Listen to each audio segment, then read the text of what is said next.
At the core of all my decisions nowadays is peace. I choose peace. I gravitate towards peace. I want peace. With friendships, romantic relationships, work, play. And if something is disrupting my peace, I reassess immediately. No delay.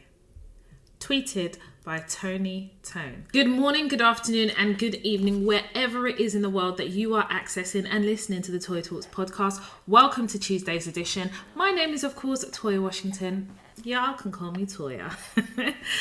Oh my God, talking about peace. You know, when I saw that tweet by Tony Tone, it really did resonate with me on so many different levels. But as I've gotten a lot older, I'm actively seeking peace and not realizing that it is peace I'm seeking, if that makes sense. Like, I want everything to be zen, and I use words like that. But what I'm actually saying is I want peace. And I think when in your younger years, there is a lot of trials and tribulations. I mean, even in your adult life, right? Just generally. But even more so in your younger years, because you're dealing with hormones, you're dealing with trying to understand your place in the world, you're trying to find your purpose. You are also trying to find yourself. And in and amongst that, it often feels like a lot of noise, a lot of intensity, but very little peace. As you start to discover who you are, as you find your purpose, walk in your journey, walk in your purpose, and also understand self, and are a bit more strategic in the way you see life, I definitely find that you then transition into a more peaceful part of your life, or at least you aim for that, if that makes sense. And in talking about peace, it ain't been peaceful in the office, honey. And I say in the office, I mean remotely. Because we all know I am a remote worker. Signed, sealed, delivered. That's how it is. That's how I'm going to stay. That is who I be. I'm a remote worker. And let me just say something. So today on my Instagram, because you know, guys, I'm very active on Instagram, especially my Instagram stories. I took a siesta. I said, listen. People in Europe, they've got the right idea. I've been to Greece several times. I've been to Italy. I've been to Belgium. I've been to France. I've been to many places in Europe. And I particularly remember Greece, but I know other places that I've been to do this as well. They have siestas. Do you know when people talk about work-life balance? You know what they're really saying? I need a balance of peace. These people will have siesta between 2 and 3. They will shut up shop. They don't care if they've got customers outside. They're like, if you know that what we sell is worth it, you will come back after the siesta. They prioritize mental health and self. So I say, you know what? In pursuit of my peace, in pursuit of my work-life balance, I've already decided I'm a remote worker, but I'm going to have a siesta. Yeah. When I see at least a 2-hour gap in my diary at work, I go to my bed, my silk pillowcases, I lay my fine head, and I sleep. And you know something? I'm realizing that we have actually suffered in this life, especially here in the UK. I can't really speak for everybody else, but I'm sure that you can relate. We've suffered. I know in America, they work hard. You know what? Finger to the bone. I know you guys work hard. Here in the UK, we are suffering too. Like, let's deep it for a moment. We used to wake up sometimes 6, sometimes even 5. And even earlier in other jobs and sectors. We will then get ready. In our tiredness, we will then battle on the train. Because, you know, the violence starts on the train. Yeah? If you're not under someone's armpit, someone's sniffing, blowing their nose, or their nose hairs or particles that were made inside the testicles of their hairs in their nose will be dropping on your head. You can't say excuse me because you have to get cussed by people who think that they own the train. If you are not then having somebody's elbow in your rib cage, then somebody's arm is touching your neck. It was literally a breeding ground for COVID. So that in itself, like we've been cooking COVID for a long time on a London transport. Let's just put it that way. But the reality is that is what our reality is. So when everybody's seeking peace at work, how can you be seeking peace at work when your actual journey into work, which is part of work, is not peaceful? Then you'll go in the office before you can put your jacket down. Somebody's already told you how many emails they've sent. They're already asking you a question knowing that you've just walked in, haven't even put your computer on. The violence starts. Then when you walk in, people will be looking at the corner of their PC to see the time. They'll be looking at you. When it's time to leave, maybe you want to leave maybe 5 minutes early so you can get to the train station on time to be in front of the platform. So when the train doors open, you can get a seat. But before all of that, when you're leaving the office, people are looking at you. Oh, leaving early. There's always that one demonic person, that one demonic spirit that is policing the time for everybody. Nobody asked you. Self-appointed timekeepers in the office. Listen, we've been through a lot. Do you know what a lot is? We've been through a lot. And if this pandemic has done anything, it's allowed us to spend time with ourselves. I realized in spending time with myself, especially the 36-year-old Toya, I need peace. I need peace. To be able to do the job that I do, to be strategic in the way I navigate the world of work, I need peace to do it. I need to be able to think with a clear head. I'm not doing any hybrid working because I still have to battle to get into your office. And whilst for some of us, we don't have a choice, some of us have to do hybrid working 3 days a week in the office and 2 days from home is still not a work-life balance. You know what balance means? Equal. What's all this? Some workplaces are forgetting that we've been in a pandemic. They're moving like we don't have Wi-Fi at home. Like, what have we been doing in the last year? What are the lessons learned? What are they? Some of our workplaces need to be schooled. I feel like we need another lockdown just to hone in on the lessons learned so people can revert back to where it all began, where we started to question work-life balance. That's what I'm going to say. Anywho, I do also appreciate that for lockdown and remote working, it's been hard for people. Let's just call it what it is. Not everybody likes to remote work, right? And I get the mental health aspect for certain people, especially if you live alone, especially if you live in a noisy house, whatever the situation is, where you feel that actually lockdown didn't really work for me and I need to be in the office. However, you still had to spend time with yourself because the government said, do not leave your house unless you need to ... prerequisites. Do you understand? And I think for me, what it made me realize is, number one, how much money I actually spend. So even though I was saving, I was still spending a lot of money. And it is on the train journey to work because especially in the UK, especially in London, the trains are very, very expensive and they increase incrementally each year. You're not actually saving any money. And depending on where you work, it will depend on, if you get a train or a bus. Trains are quicker. Buses has its own madness as well. Do you understand? And I think for me also, I realized that my coffee intake, because I realized also I use coffee at work as a distraction, either to take some time away from my desk, either to stretch my legs. And in doing that, I'm still spending money. I definitely realized as well that we spend money on clothes, work clothes, and also as well, during the pandemic, I gave myself grace to go natural with my natural hair. And I've shared this on my social media, especially Instagram. Like I said before, follow me, Toya_Washington on Instagram. That's my personal Instagram page. It gave me the grace to grow my hair, my natural hair, outside of the white gaze. And in doing so, I allowed myself to go through the natural hair education that I needed to be able to go natural without having to explain that my hair grows from the roots, without having to explain that the hair is mine, without having to explain the growth process.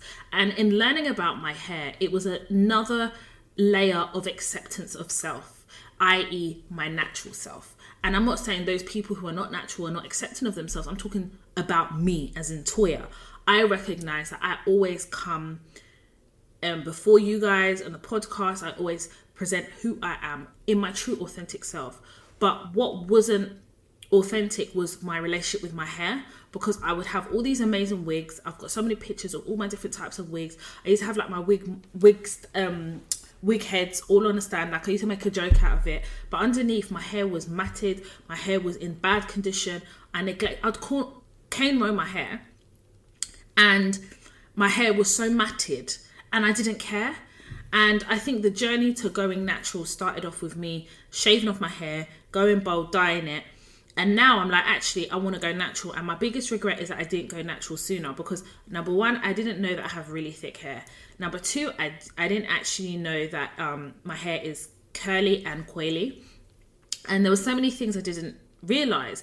I also realized that when I was younger, I had stress patches in my hair. So for example, the back of my hair would just drop out clean, like someone shaved it. And it was because of stress. I internalized stress. And in my adult life, on the side of my hair, it's a bit more scanty than the rest of my hair. Again, internalizing stress, but the back of my hair is thick, full, So going on that journey, discovering certain products, discovering what hair education means without feeling pressured, number one, into going on the natural hair journey, but two, without the pressure of the white gaze, has been absolutely amazing. So I am going to talk about how my natural hair journey and stuff like that, because there are things that we need to talk in and amongst that, about how we are seen in our natural state, in our natural presentation of self, and also the judgment of a beauty standard that as Black people we are not part of, we can't be a part of, because there is not one unique definition of what beauty looks like. And actually the judgment and stereotype that comes from being natural as a Black woman is the difference between sometimes whether you're offered a job or not, or how people see you in terms of defining professionalism. And I think it's definitely something on the podcast we need to talk about, and I will be talking about it. But in this podcast, I wanted to talk about, first of all, we need to talk about white male fragility. We need to talk about that. I've entitled this podcast Workplace Shakedown. And it's because, number one, the workplace has been shaken down. And also I had to shake someone down last week. And I need to bring it here to the podcast because I recognize that in as much as every week I give you examples, I share stories, I share my own experiences, your experiences about the world of work and the different layers and the different topics that we explore here for over a year, there is also something that needs to be said about the fear of losing your job as a result of standing up for yourself, no matter what that looks like. If it's talking to your boss, making a formal complaint, informal complaint, speaking to a member of staff about an issue you have, it's still laced in fear. And I think that we need to talk about the legitimacy of that fear and how I have had to work through that fear in order to not be complicit in my oppression in the workplace. Does that make sense? When I was younger, and I say in my 20s younger, especially my early 20s, I think that I was not only immature, ignorant to the world of work and often the oppressive structures and also the complexity of what office politics really entailed. I would also say that I had a lot of fear.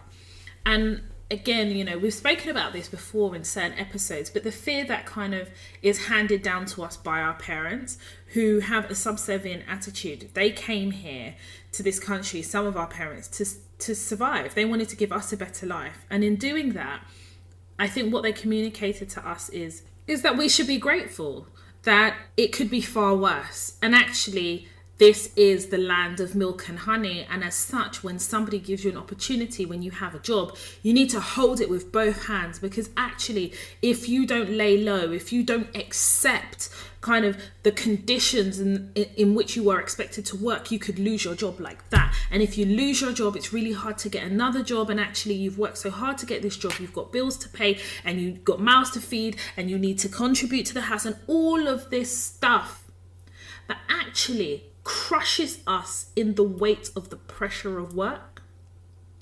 And I'm going to say this. I think that organizations often know, especially your managers, your line managers, hiring managers, human resources, they can tell certain characters, especially bad managers. They know who they can do certain things to. Sometimes they don't, and sometimes they will just take the piss to see how far or what they can get away with. But in saying this, I'm saying this to say that we weren't then developing the tools of how to deal with conflict resolution in the office. We weren't given the opportunity or taught or allowed to develop the tools of understanding what is required of us in the workplace to be able to survive. Because I've often said that holding a job down is a skill. Yeah, not many people have that skill. Some people will have a difficult moments at work, difficult experiences at work. And rather than deal with it, they'll look for a new job and leave. And the problem is when you haven't developed that skill of conflict resolution, or at least how to not sit up for yourself, how to defend yourself, how to protect yourself. When you haven't developed that skill, you are never going to hold a job down. Because for a long time, I used to believe that there was such thing like a perfect organisation. I used to think that existed. So I was never able to hold a job down. When things got tough, I had to find a new job. And it often meant that I was signing on, on the dole, going to the job centre. And I would see it as, I had a very warped, I'd started to develop a warped relationship with the job centre and the world of work, until there was one time where actually I couldn't get a job as easily again. And it took me 3-4 months to start getting interviews, and 6 months before I got a job. And I think there was also a bit of a turning point in my relationship with the world of work. But from the perspective of being able to navigate the world of work through difficult and treacherous waters was something that I learned painfully. I have worked in, especially in my early 20s, I worked in so many different places, honestly. It was like a running joke in my family. And actually the joke was on me. And the joke was on the fact that I was actually never taught to not run away from difficult situations in the office. And for some of us, we don't run away. We just put up and we shut up. And that equally is quite toxic. That is not an environment that will cultivate you to really excel and flourish. There has to be a peace and a happy medium that we find between being able to defend ourselves and show up for ourselves, and also be able to call out injustices without the fear of being sacked, without the fear of repercussions. And I'm going to strip it back, and I'm going to be honest with you. Whenever you call out an injustice, whenever you want to highlight something, you always run the risk of putting yourself in a risky situation. I have to say it here. You do. Because the volatility of a lot of organisations, especially with the lack of ability to retain staff, often means that organisations see employees as quite transactional in that relationship. And to an extent, I think it is transactional, especially if you're looking at it from a helicopter perspective. So from HR's perspective or a director's perspective, people leave every day in organisations. Every single day, somebody leaves in an organisation, or someone's handed in the notice and about to leave. Do you understand? But I say this to say that I couldn't hold a job down, especially in my early 20s. I didn't have the ability to find a conflict resolution. And I also feared losing the job. So I would rather leave before I'm told to leave, because then I'm not in control of finding another job. I don't have that opportunity. Do you understand? And there was a humiliation that I often witnessed from other people who were let go of for what I would consider quite minor things.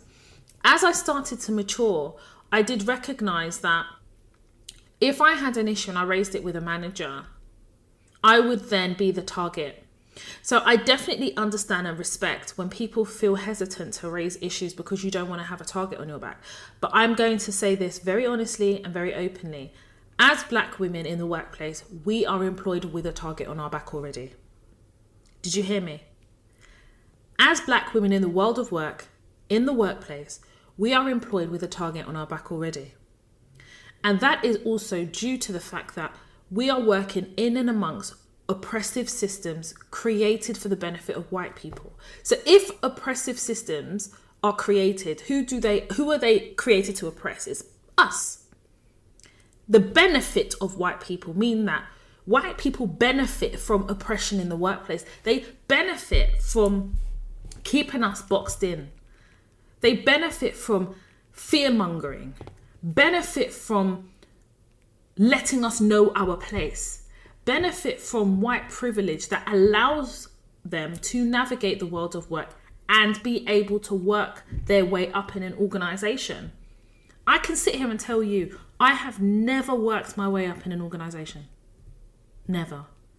What's allowed me to work my way up is different organisations. So I'll go in I started off at junior level, then I went into another workplace and went in at a senior level, then went into,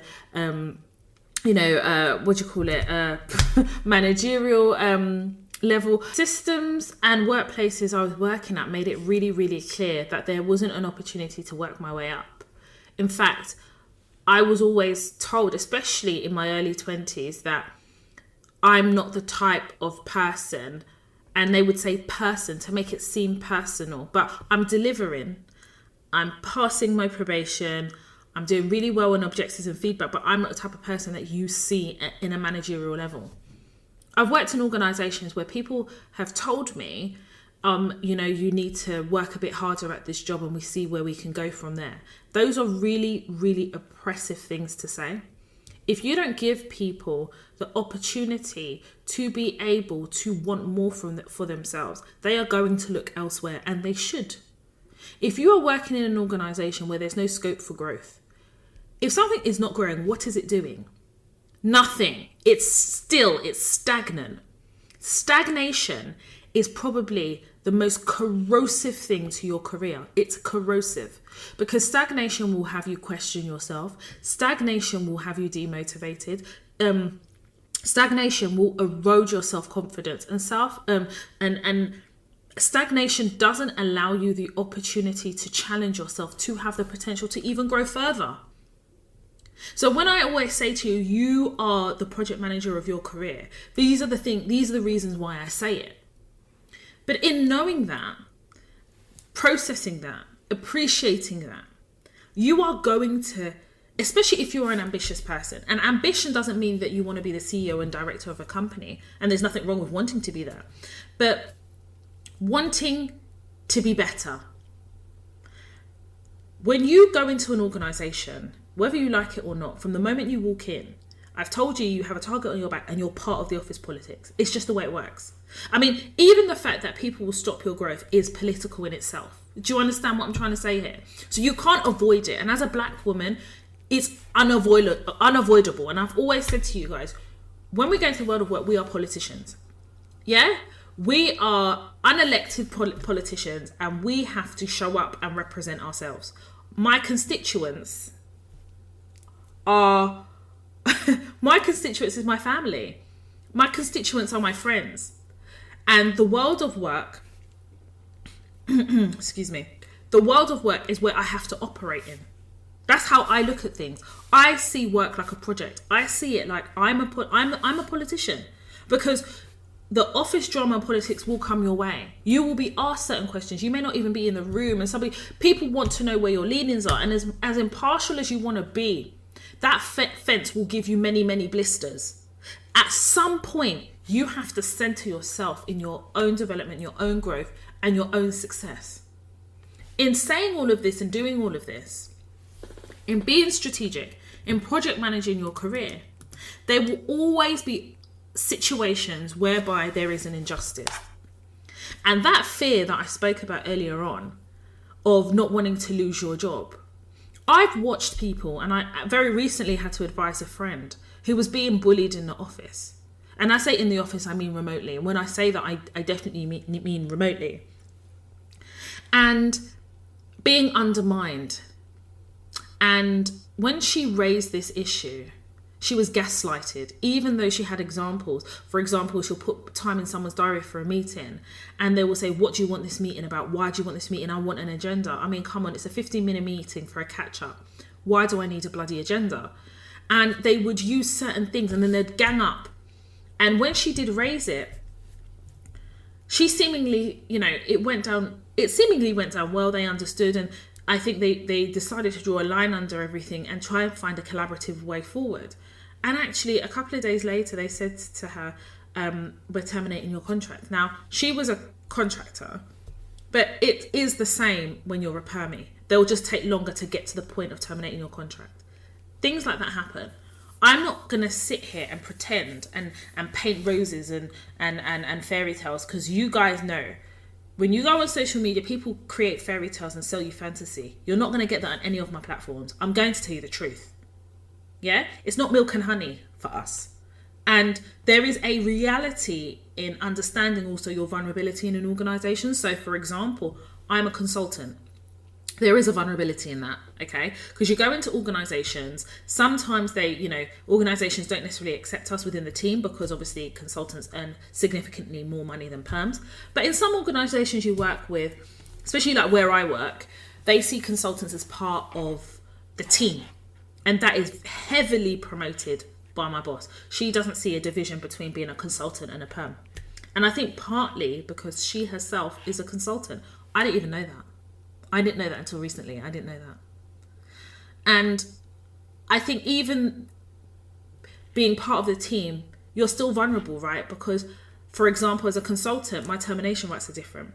So I know for some people, they've got 1 week termination. That means that the organisation can give them 1 week notice to terminate their contract. Whereas for me, I negotiated a month. And then with this, my second extension, I've negotiated 2.5 months. And that works really, really well for me. Okay, and it's taken me a long time to get to that point, but again, value versus respect, we'll talk about that a little later.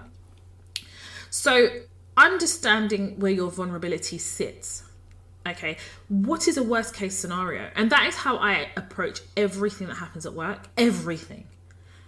If I raise an issue, if I talk about this, what is the worst thing that can happen? And for me, the worst thing that can happen has always been, whether a perm or a consultant, these people could get rid of me, maybe quicker as a consultant, but as a perm, they can basically manage me out. But the alternative is far, far, far, far, far, far, far more detrimental. The eroding of self-esteem, it takes people years, it's taken me years to be confident in what I do and confident in being able to deliver what I do everywhere I go. And that friend of mine who they ended up terminating her contract, she said to me, and we had a good conversation, and she said to me, you know what, she made mistakes. I think she allowed herself to get a little bit too familiar with them. That gave them the opportunity to use her familiarity against her. And as soon as they did that, I knew that it was a slippery slope. But I said to her, listen, this is your learning lesson because you had a hand in your own termination because you did things wrong, okay? You didn't get into the forefront of this role. And part of it is because she was still building confidence. Part of it is because she wanted to be accepted, and there's nothing wrong with that. But understanding how we have to navigate as Black people comes from understanding the vulnerability of working in organisations whose constructs haven't been built for our success. Do you understand? So that in itself is actually quite vulnerable. That in itself places us in a vulnerable situation. I said to her, the alternative of saying nothing would have had you go back at least 3-4 years of all the work you've done to get confident enough to be where you are now. And actually, the learning lessons are far more worth you having spoken up for yourself. She now has had about 3 or 4 interviews, and she's been offered every single one of those jobs. And the confidence that she is approaching her interviews with, she understands where she went wrong. So I know that the next job she goes into, she's not going to make those same mistakes. She's going to do her due diligence. She's going to be strategic. And even as a consultant, she has to have personal objectives of what she's trying to achieve in her next job. Because I said to her, whether you were perm in that particular role or a consultant, the result would have been the same, because she was too emotive about that role. And I get it. Some people have been unemployed for such a long time. You don't want to have to go through the anxiety of, I don't know how they do it now, but when it was me, calling up that job seekers allowance line, giving your details, turning up to an appointment, handing over your passport, sitting there looking around, people who are career benefits people looking at you like you're one of them, you knowing you're not one of them, and each and every week you have to sign on. You've got to prove you've been looking for a job. All these interviews you've been having and not getting a job. The consultant at the job centre will then be looking at you like, are you really? I mean, I remember going into the job centre and all these jobs I was applying for, she said, maybe you should apply for more junior jobs. I was like, excuse me, I had a managerial role as a contract manager. Like, and then knowing that you can't even challenge her, because if you do, then it's like you're obstructing your ability to get a job. And if you are, then she could be the person that stops you from getting your job seekers allowance. All of that trauma, all of that anxiety can paralyze you in the world of work to accept bad treatment. And I know that. But in knowing that, and through every single episode that I've poured into, I've given you the opportunity to develop the tools that you need to navigate the world of work. What I can't promise you is that your work experience, working in a particular organisation, or your work life is going to be plain sailing. I've just told you it's not. It isn't. And if it has been so far, it won't be, especially if you are ambitious. Do you understand? So where do you find the balance between raising something and not wanting to put yourself in a position where you lose your job? And I think finding the balance comes from creating the burn folder. It comes from the confidence that you develop as part of your job. It comes from understanding where your vulnerability sits and being honest about that, and recognizing what tools you can use around you to be able to speak up. And I think it also comes down to also allowing yourself to accept that you are not in control of what decisions are made as a result of a complaint or something that you raise or a concern that you raise. You can't allow yourself to accept bad treatment and an unhealthy environment for fear of losing your job, because you'll end up losing your job anyway. Because all that will happen is you will spiral. It will either go to anger, it will go to depression, and something will happen and you will lose it completely at work. And you already then place yourself in a position whereby you've got one hand behind your back and all they see is the person that lost their temper, not what led to that. Or you will hit a depression and you will spiral out of control, and then you'll get signed off from work, and then work will start asking for the letter for sign off. Then they'll start challenging your ability to do your job, and before long they're managing you out. Do you understand what I'm saying here? That there is no way to avoid being able to speak up for yourself. There is a strength and there's a power in it. And people always talk about, oh, Tor, you're so confident. You know how to do this world of work. You've been working for a long time. I wasn't born confident.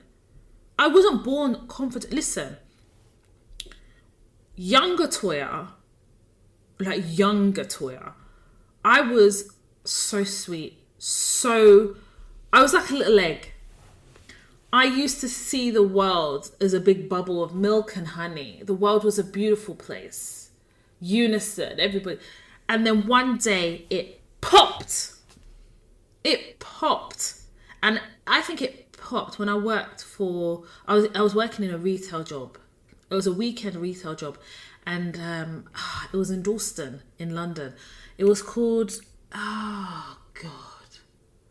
Do you know what? It was inside the shopping centre, and I can see it in my head, but I can't remember the name. For the life of me, I do not remember the name. I was young. I must have been 17, 18, something like that. And the manager shouted at me on the shop floor for talking. And then because I was speaking, she sought to punish me by putting me on back of house duty. And it was so cold. And I would, those times I didn't even have a handle on my anemia. So as part of being anemic, I used to get cold so quickly. Then what she will do is, she knows I work weekends, but she'll schedule me to work in the weekend. Obviously, I can't do it. She won't agree to move it. So I wouldn't turn up. Then before long, I was put on, what do you call it? There's a word for it that they had in that particular job. But you guys will understand, isn't it? It's like putting somebody on report, if you like. And I'd say nothing because I was so desperate to have my own money on the weekends. I didn't want to depend on my parents. I didn't like the fact that I'd ask maybe my parent for something and they couldn't do it, or they didn't think that I needed it but I wanted it. And I would go to that workplace, and every morning I would have diarrhea. When I say every morning, every Saturday morning I would have diarrhea. Every weekend, because of the internalized anxiety. I had no hair at the back of my head because, again, I internalize anxiety. And I will never forget this. I was 18, mind you. I wanted to buy something. So it was towards the end of my shift. So I wanted to buy something. Then it was on discount. The manager she was nasty woman. You know when somebody just looks like, they look like the word nasty. She was horrible. And she always had this one long hair out of her nostril. I just wanted to drag it out. She always had this one long hair in her nostril. Anytime I talk to her, I always look at it like, see what God is doing. God is putting that hair in your nostril because you're a meanie. Anyway, so I went to pay for it. And she said, oh, it's not discount, it's full price. I said, no, it's discounted because I saw where they marked it down. That's why I went to pick it. She accused me of taking a markdown label and put it on that thing that I wanted to buy. And I literally had enough money to buy that thing. So she, so basically she said that I need to come in tomorrow morning, that she wants to talk to me. I didn't end up buying that thing. I was so upset. So the next morning that I came in, she said that she's going to review the CCTV and they suspended me. I knew I didn't do anything wrong. I'm not a thief. I'm just not that person. If I don't have, I'm not going to borrow. I'm not going to steal. I'm not going to break a bank. Like, I'm content with self. I'm just not that person that will change a label. I mean, even when she said it, I was so angry. And I remember as she was saying it to me, tears were flowing through my face. I was just crying. And she didn't even flinch. I said, I'm so sorry. I'm so sorry. What can I do? And she goes, why are you sorry if you haven't done anything? And I was like, well, I don't know what to say. I'm just saying sorry because obviously you're angry with me, but I haven't done anything. Long story short, they looked through the CCTV. They can see that I didn't do what they accused me of. And rather than apologize or anything, no. It was just business as usual. She called me in the office the following week and she said, oh, we'll review the CCTV. Oh, there was a misunderstanding. If you want to buy that thing, you can buy it. There was no accountability. And that traumatized me. I think like a week or two later, I just left. I left. When my parents were asking me, why did you leave? Why did you leave? I just said that they were laying off staff. I just lied. Because I didn't want to have to explain it because I didn't think the explanation would have been enough for them to accept that actually, mum and dad, auntie and uncle, the conditions in which I had to work was very traumatic for me. I was being bullied by my boss. I was accused of stealing. All I was thinking about is I'm going to prison. Can you imagine going to prison for something you know you didn't do, but you already know that you're just desperate for that job? And when I look back, it actually laid the foundation of the trauma when I started working in offices. I left retail because no one actually told me the importance of standing up for myself. I could have made a complaint to head office. I could have told my parents. They could have advised me maybe, but then that advice, would it have been put up and shut up or wait for the investigation, or God will definitely reveal the truth? That's not what I needed. I needed someone to be able to advocate for me, and the best person to advocate for me was myself. But I didn't even know how to do that because I hadn't been taught to develop the skills to advocate for myself, because I've always been taught that white people are right. Let's be honest, let's call it what it is. White people are right because they own the system that I'm working in. White people are right. So if they shout at you, it's their right. If they treat you like shit, it's their right. If they accuse you of being a thief, it's their right, and you allow God to reveal the truth. What is that? That's toxic. That is so toxic. I honestly believe that being able to stick up for yourself, to call out what you believe is an injustice in the way you are allowed to exist and operate in your organisation, is a form of self-care.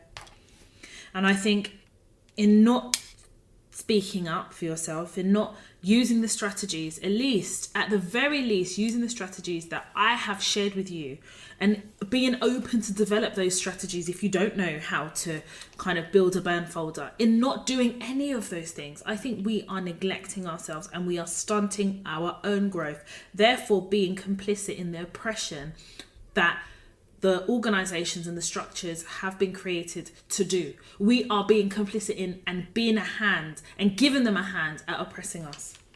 Because don't you see that change can't come where oppression and injustice is not called out? Don't you see that? Because there is not a requirement for change. Because what you're basically saying, the system is okay in the way it operates. And actually, you don't need change. It's only when you speak up and you talk, and it's the way you do it, okay? I'm not telling you to go into flipping combat, but we know that you are literally going to war. You know that, right? It is a domestic, work-related war that you have to go to when you get to a point where you know that you need to raise an issue. I hate it to sound dramatic because I'm not trying to do that. I'm just trying to get you to see the reality of what existing as a black woman in a workplace where you know you want to be successful looks like, what it's going to require you to do. Because your current method ain't working, babes. Silence ain't working.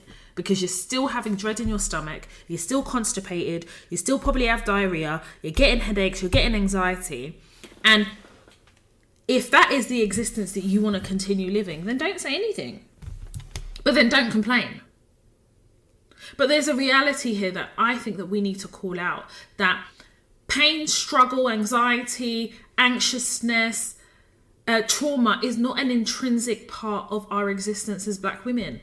That shouldn't be what we see as an acceptable existence as black women, because we know life in itself continues to trigger us. We see things, we are put at the forefront of struggle.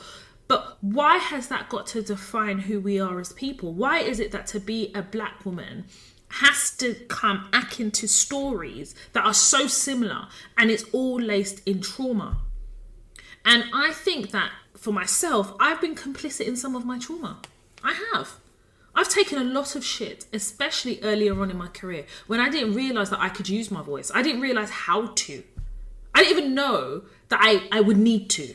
That's how bad it was. I didn't know I would need to. I came out of university and I was like, hello world, I have a degree. And no one said anything back. Do you understand what I'm trying to say here? I lead by example. There is no way I'm going to tell you to do something that I haven't done, haven't advised someone to do, and haven't had experience of. Do you understand what I'm trying to say? Everything that I teach here is things that I have experienced. There's things that I've had to work through, how I've had to advise people and had to support them through it. So if you don't want to take that, if you don't want to take what I teach, if you don't want to use what I teach, if you don't want to learn the lessons of what I teach, then you are complicit in the experiences that you are going through in the world of work. There has to come a point where we have some introspection and we do some reflection. Because if you keep moving organizations, moving, the common denominator is you. At some point, you have to get to that level of detail, that level of introspection, that level of honesty with yourself. You are the problem. I was the problem. Of course I was the problem. How in 1 year can someone have over 7 jobs in 1 year? Oh, and I say over because I don't actually know the number, but I know it's probably double digits. I was young. I mean, I'm talking early 20s young. I'm talking about not even realizing the complexities of my black existence as a woman in the world of work. I couldn't fathom the difficulty of being in the world of work as a woman and then the layer of a black woman too. I hadn't even thought about it until I directly experienced racism. I directly had comparators who were white and I was more qualified than or more experienced than being chosen over me and never getting a direct answer as to why. Until I witnessed white fragility to a point where I wasn't even allowed to show any vulnerability, but white women were encouraged to show fragility to be able to navigate work. White women in the world of work use fragility to navigate. They do. They use other things too, but fragility is one of them. The compassion that is shown to, and I say white women because I use white women as my comparator. I do. Often I use as white women as my comparator because a lot of my career has been me witnessing white women in the world of work progress and progress and progress and progress, and I stay stagnant in the same place, partly because I've allowed myself to be, because I don't want to upset the status quo, because I don't want to have to deal with the consequence of what that would be. But knowing that not saying anything has left me in the same position. The consequence of not saying something was never considered. It was just the consequence of doing something that could further my progression by speaking out. But I chose to not do that. And I stunted my own growth. For at least 2 years of my career, I stunted my own growth until I chose myself and centered myself. Remember the quote that I opened this episode with, and I'm going to read it again. At the core of all my decisions nowadays is peace. I choose peace. I gravitate towards peace. I want peace. With friendships, romantic relationships, work, play. And if something is disrupting my peace, I reassess immediately with no delay. By Tony Tan. Something happened last week, Thursday, and I want to share it with you because it speaks to the title, Workplace Shakedown or Work Shakedown, and it speaks to understanding kind of how far we have come. And I say we have come because some of us have come a really long way. I've given you examples of kind of how I was when I was a bit younger. I do need to do a podcast episode, Toya in her 20s, because there was a period of my life where I was wilder. I mean, standing on office tables and cussing managers out. Like, I was wild for 2 years because I had so much anger. I'm not justifying it. I'm just telling you where I was mentally and emotionally. I was traumatized, and it was coming out in certain ways in the world of work until the penny started to drop and I understood how white constructs have been created and why they've been created in the way that they have. Until that penny dropped, I was all over the place, to be quite honest with you. Last week, Thursday, I received an email from someone quite senior in the finance department.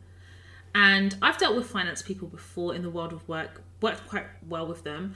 I don't know how it works in some of your organisations, but a lot of places that I've worked across several different industries, you'd have a finance business partner.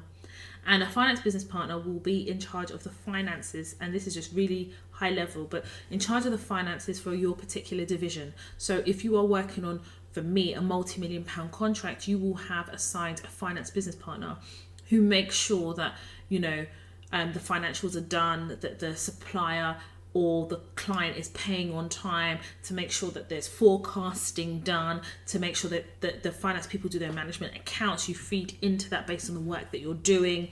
And in other organizations, I'm sure finance business partners do other things. So it's almost like you could have the head of finance and they have people that sit underneath them and they work with different people across the business. But we and I have had throughout my career dedicated finance business people, and sometimes not all the time, but I'm used to working with them. So I know that with finance people, they're very into their numbers. That's what they do, is finance, right? But also as well, so a lot of them don't have a lot of commercial acumen, and why should they?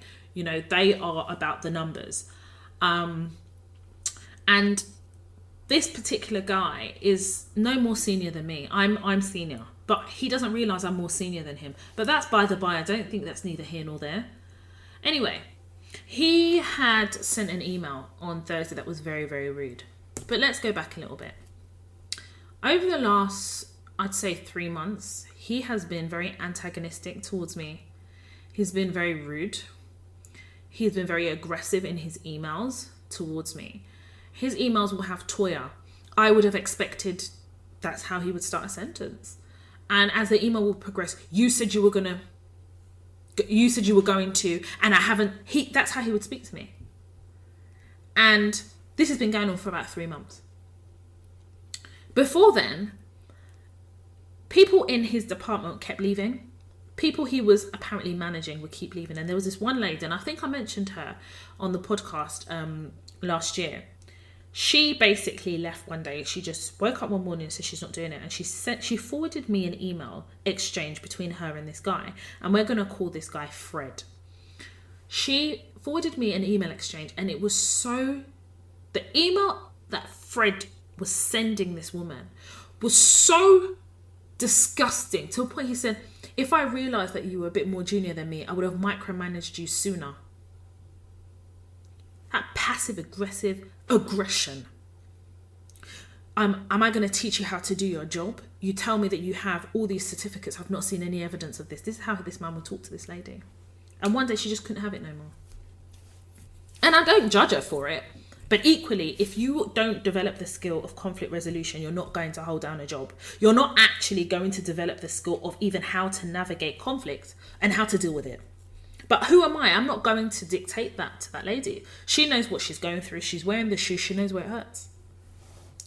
She said to me, Toya, I'm leaving. And she just forwarded me the email. She goes, I think you'll find this useful.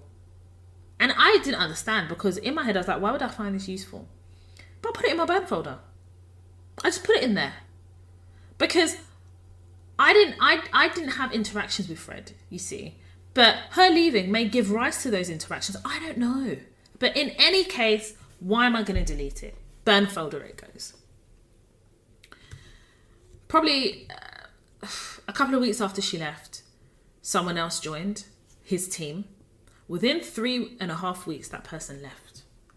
Now he's hired somebody else. This one looks like she's suffering. She keeps taking annual leave all the time. Because there's a pattern, you see.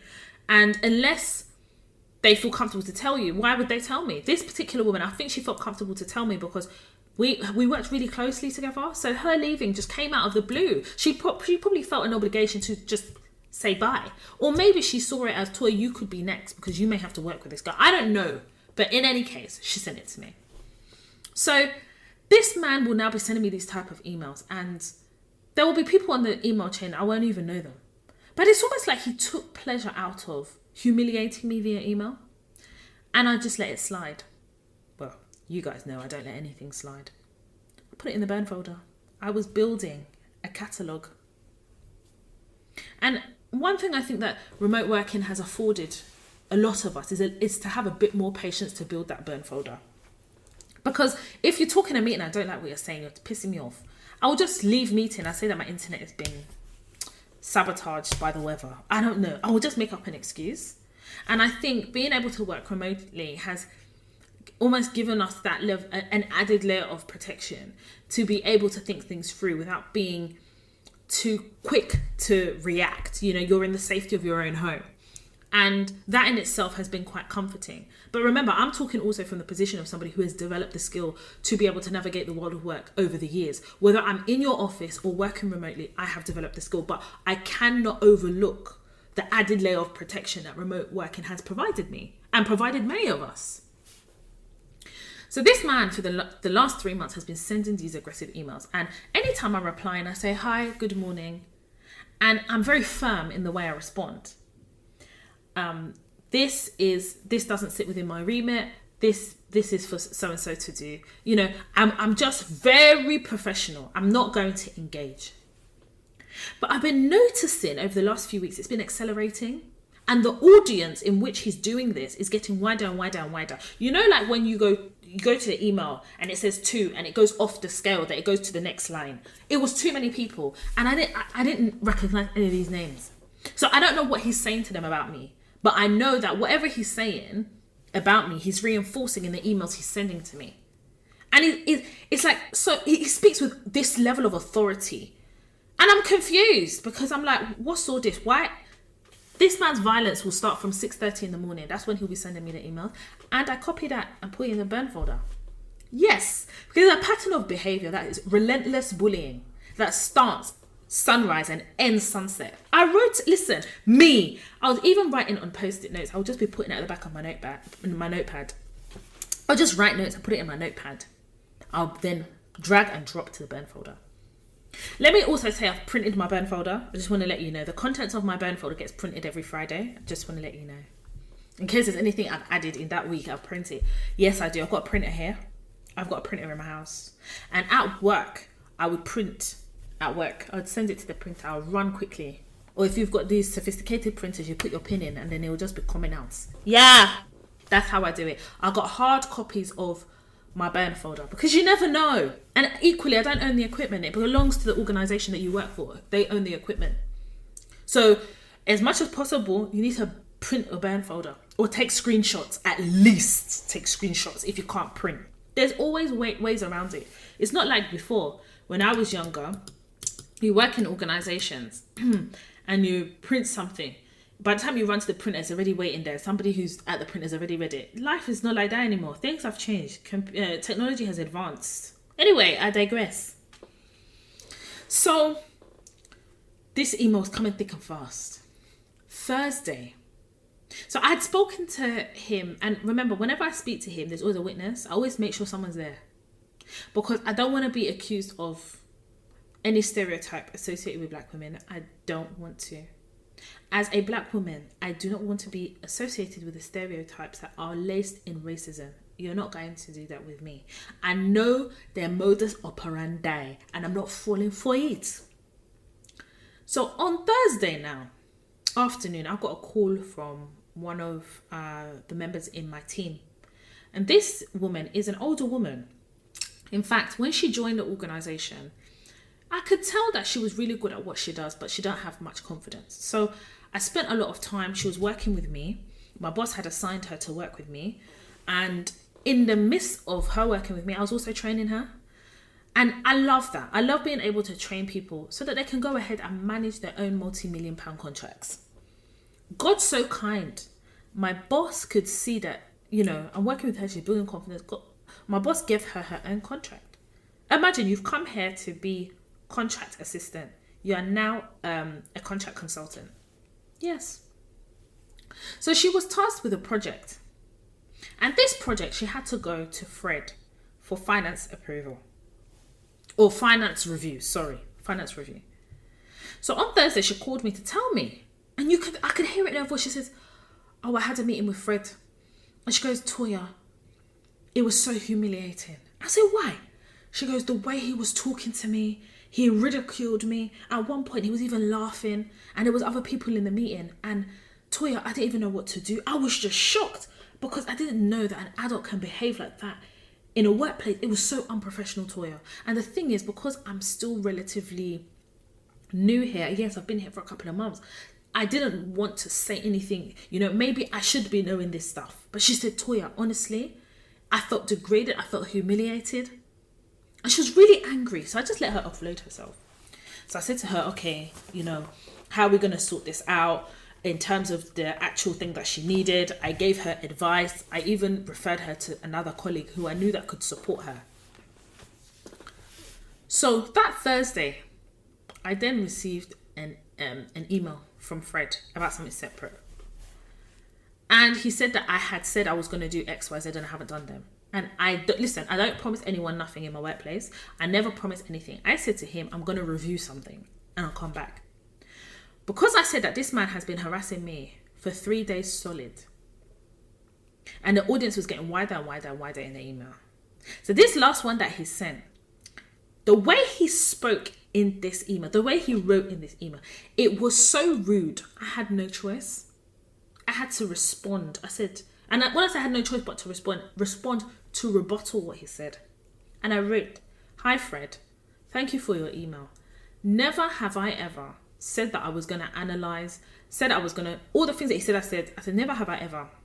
I said, what I said was, I will take the opportunity to review this and I will speak to a few people in the team to see if they have a view about this. I have never agreed to lead on this. I've never actually agreed to XYZ.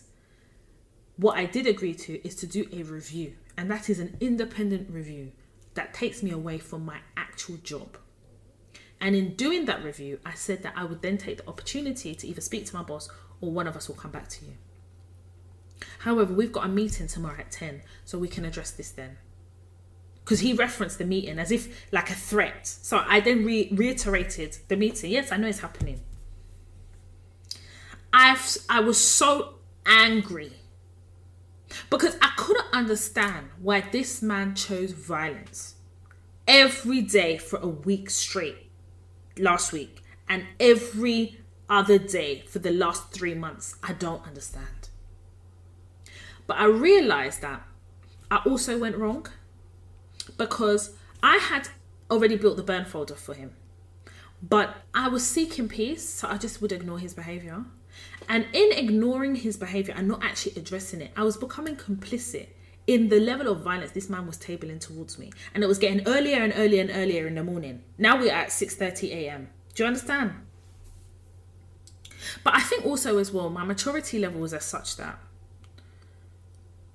I know myself. If I focus on you because you have been attacking me, you're going to regret it. You're going to regret it. Because if I have to activate the burn folder, there's only one option for you. And it is you have to go. You will have to leave. Or we can duke it out with HR. But the difference between me and this guy is I have a catalogue of his madness. And the way I will position the framing, remember we've got a podcast on framing. The way I will frame this thing, he will be, he'll be drenched in shame. So I don't really want anyone to take me there. Do you understand what I'm saying? It exudes a lot of energy. But I'm doing myself a disservice too, because this is his type of madness needs to be addressed, because it could go on and on and on to a point where people will then start having a view about you, even if they haven't met you. They've just heard your name, and maybe it will come up in a meeting, and somebody will just say something based on email exchanges because I haven't addressed it. So that Friday, me and my colleague, we call her Sarah, we had a meeting about something else, and it just so happens it coincides with kind of what we would need to talk about. So during that meeting, I was trying to find the right opportunity to address his email, and I couldn't find it. I was looking for the right opportunity, I couldn't find it, and my spirit said to me, Toya, this is not the meeting to address this. The ancestors will always talk. Your spirit will always talk. What is your spirit? It's the voice inside of you. It's a voice. Listen, that voice inside of you is a voice of God. Yeah? That spirit that you have that tells you if something's wrong or not wrong. It's a sixth sense. My ancestors were trying to talk to me and tell me, Toy, this is not the best meeting to have this conversation. Because for me, I was going to humiliate him in the meeting by addressing it. I was going to humiliate him.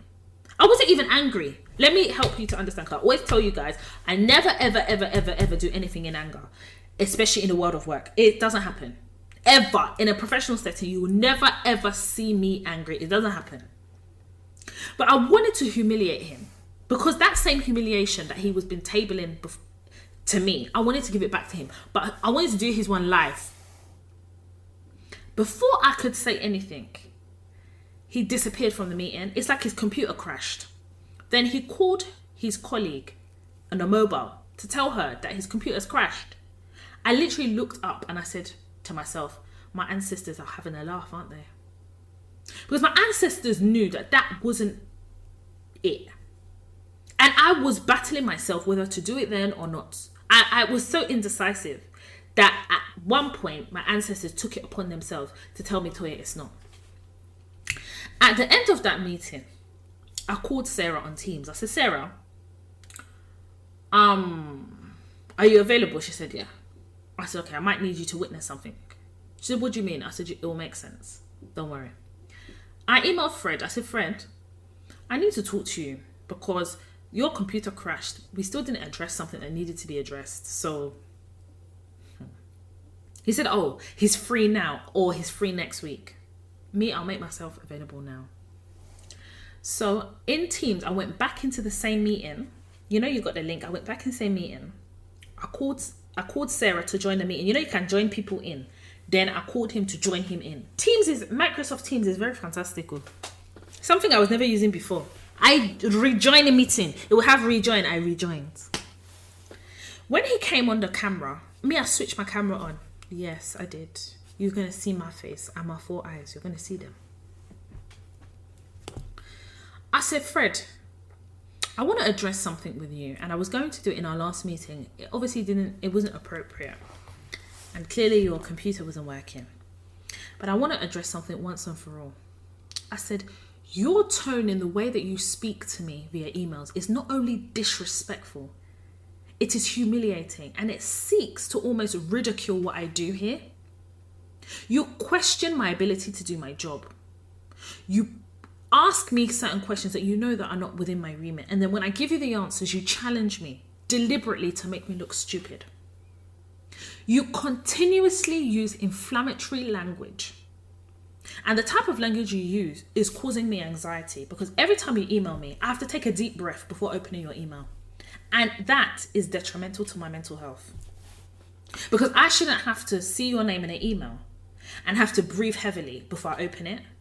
But that's what's happening, because you have created a situation here where you're so aggressive, and you're frequently aggressive, that any interaction with you causes me to second guess myself, and that makes me uncomfortable, because I'm therefore not being able to do my job properly, because I'm having to manage a lot of your anger. I said, to that end, I have a catalogue of all your angry, volatile, and condescending and humiliating emails. I've got a catalogue of them. So we have a substantial pattern. Fred, if this happens again, I am going to make a formal complaint. It is unacceptable that you would ever consider your interactions via email as an acceptable professional manner in the way you interact with members of staff and in the way you interact with me. I've always been polite. I've always been professional, and you can ask anybody in this department, anyone within the organisation who has interacted with me. Not only do I go out of my way to help people who have asked for something, maybe if I don't have the answer, I can point them in the right direction.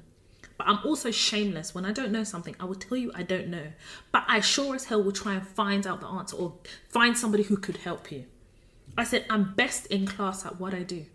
Nobody, and I mean nobody, knows my contracts better than me. I know it better than anybody, because I live and I breathe it daily.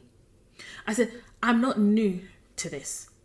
I've been doing this for over 8 years.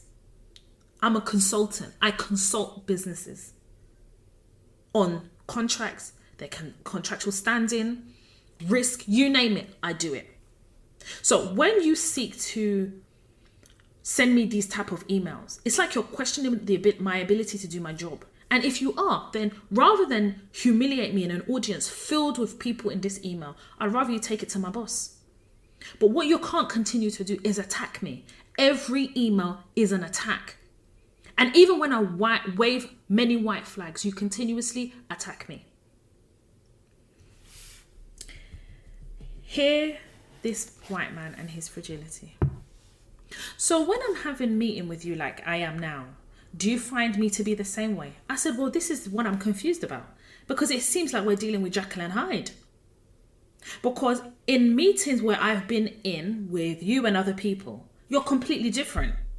And actually, the only difference is there's men there.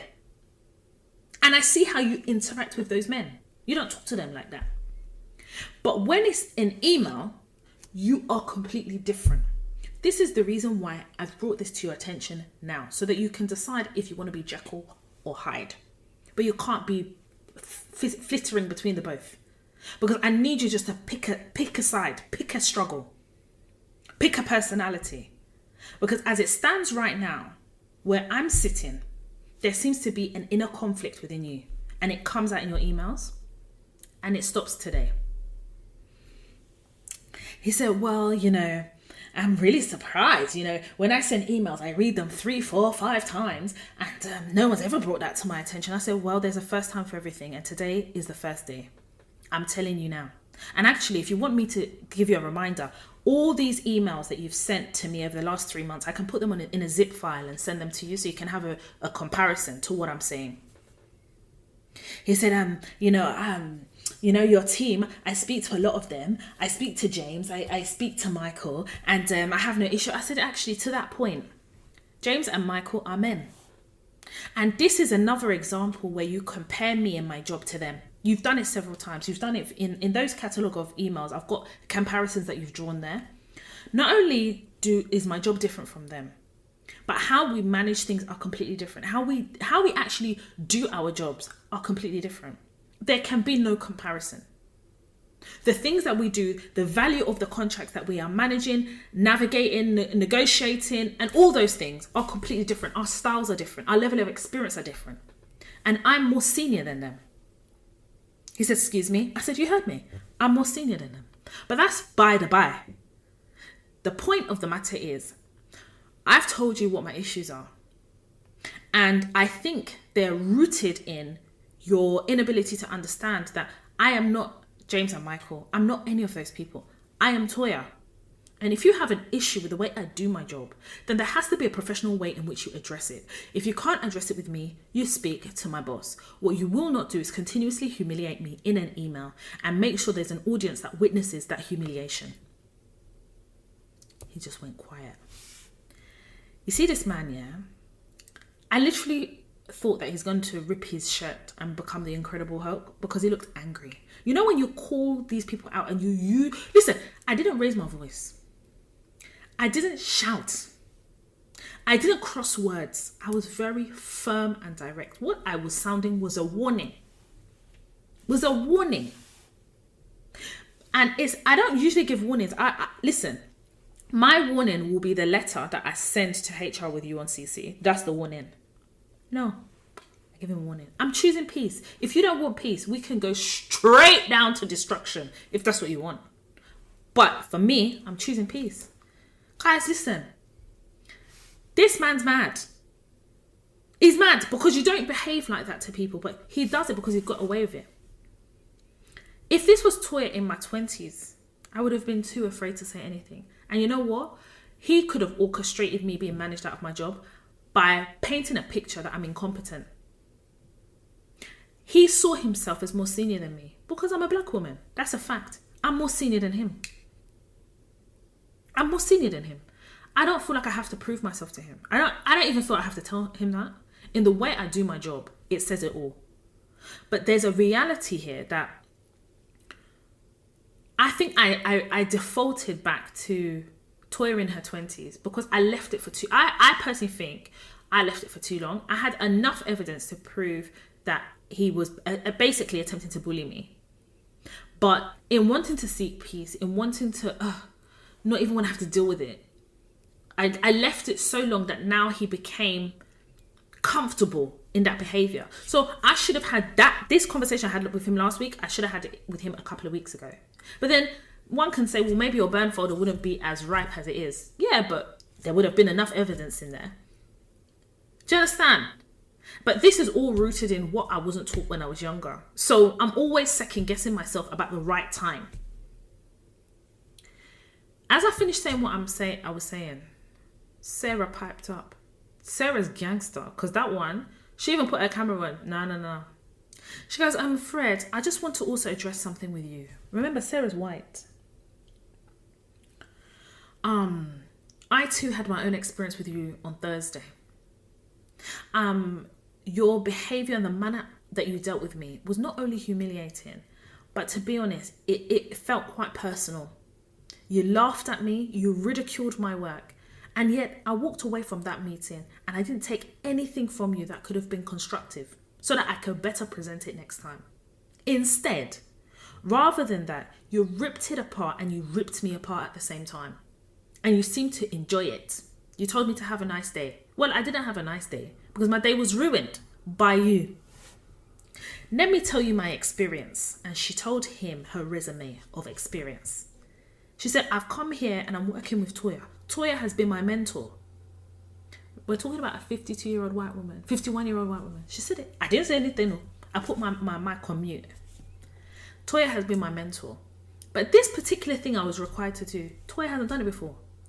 So she pointed me in the right direction. I got that advice from the person. But obviously, because I haven't presented such a thing before, because I haven't put these things together, I was looking at you as somebody who's quite seasoned here to come and give me advice so I can do it better and then come to you and, but you didn't do that. And I want to let you know that I think it's more than just a pattern of behavior. I think that as a woman, if I was a man, you wouldn't have done that. That's what Sarah said. He started stuttering. He started telling one long story. Up and down, up and down, up and down. I was just quiet because that one is her fight to fight. But you want to be an ally? That's allyship as far as I'm concerned. That's allyship. And she said, as he was going round and round, she goes, and also as well, I'm speaking to you very calmly. There's no anger in my voice. Toya has also spoken about her own experience. And I think it has to be said and credit has to be given that we have remained composed through all of this because it feels like an ordeal. That's what she said.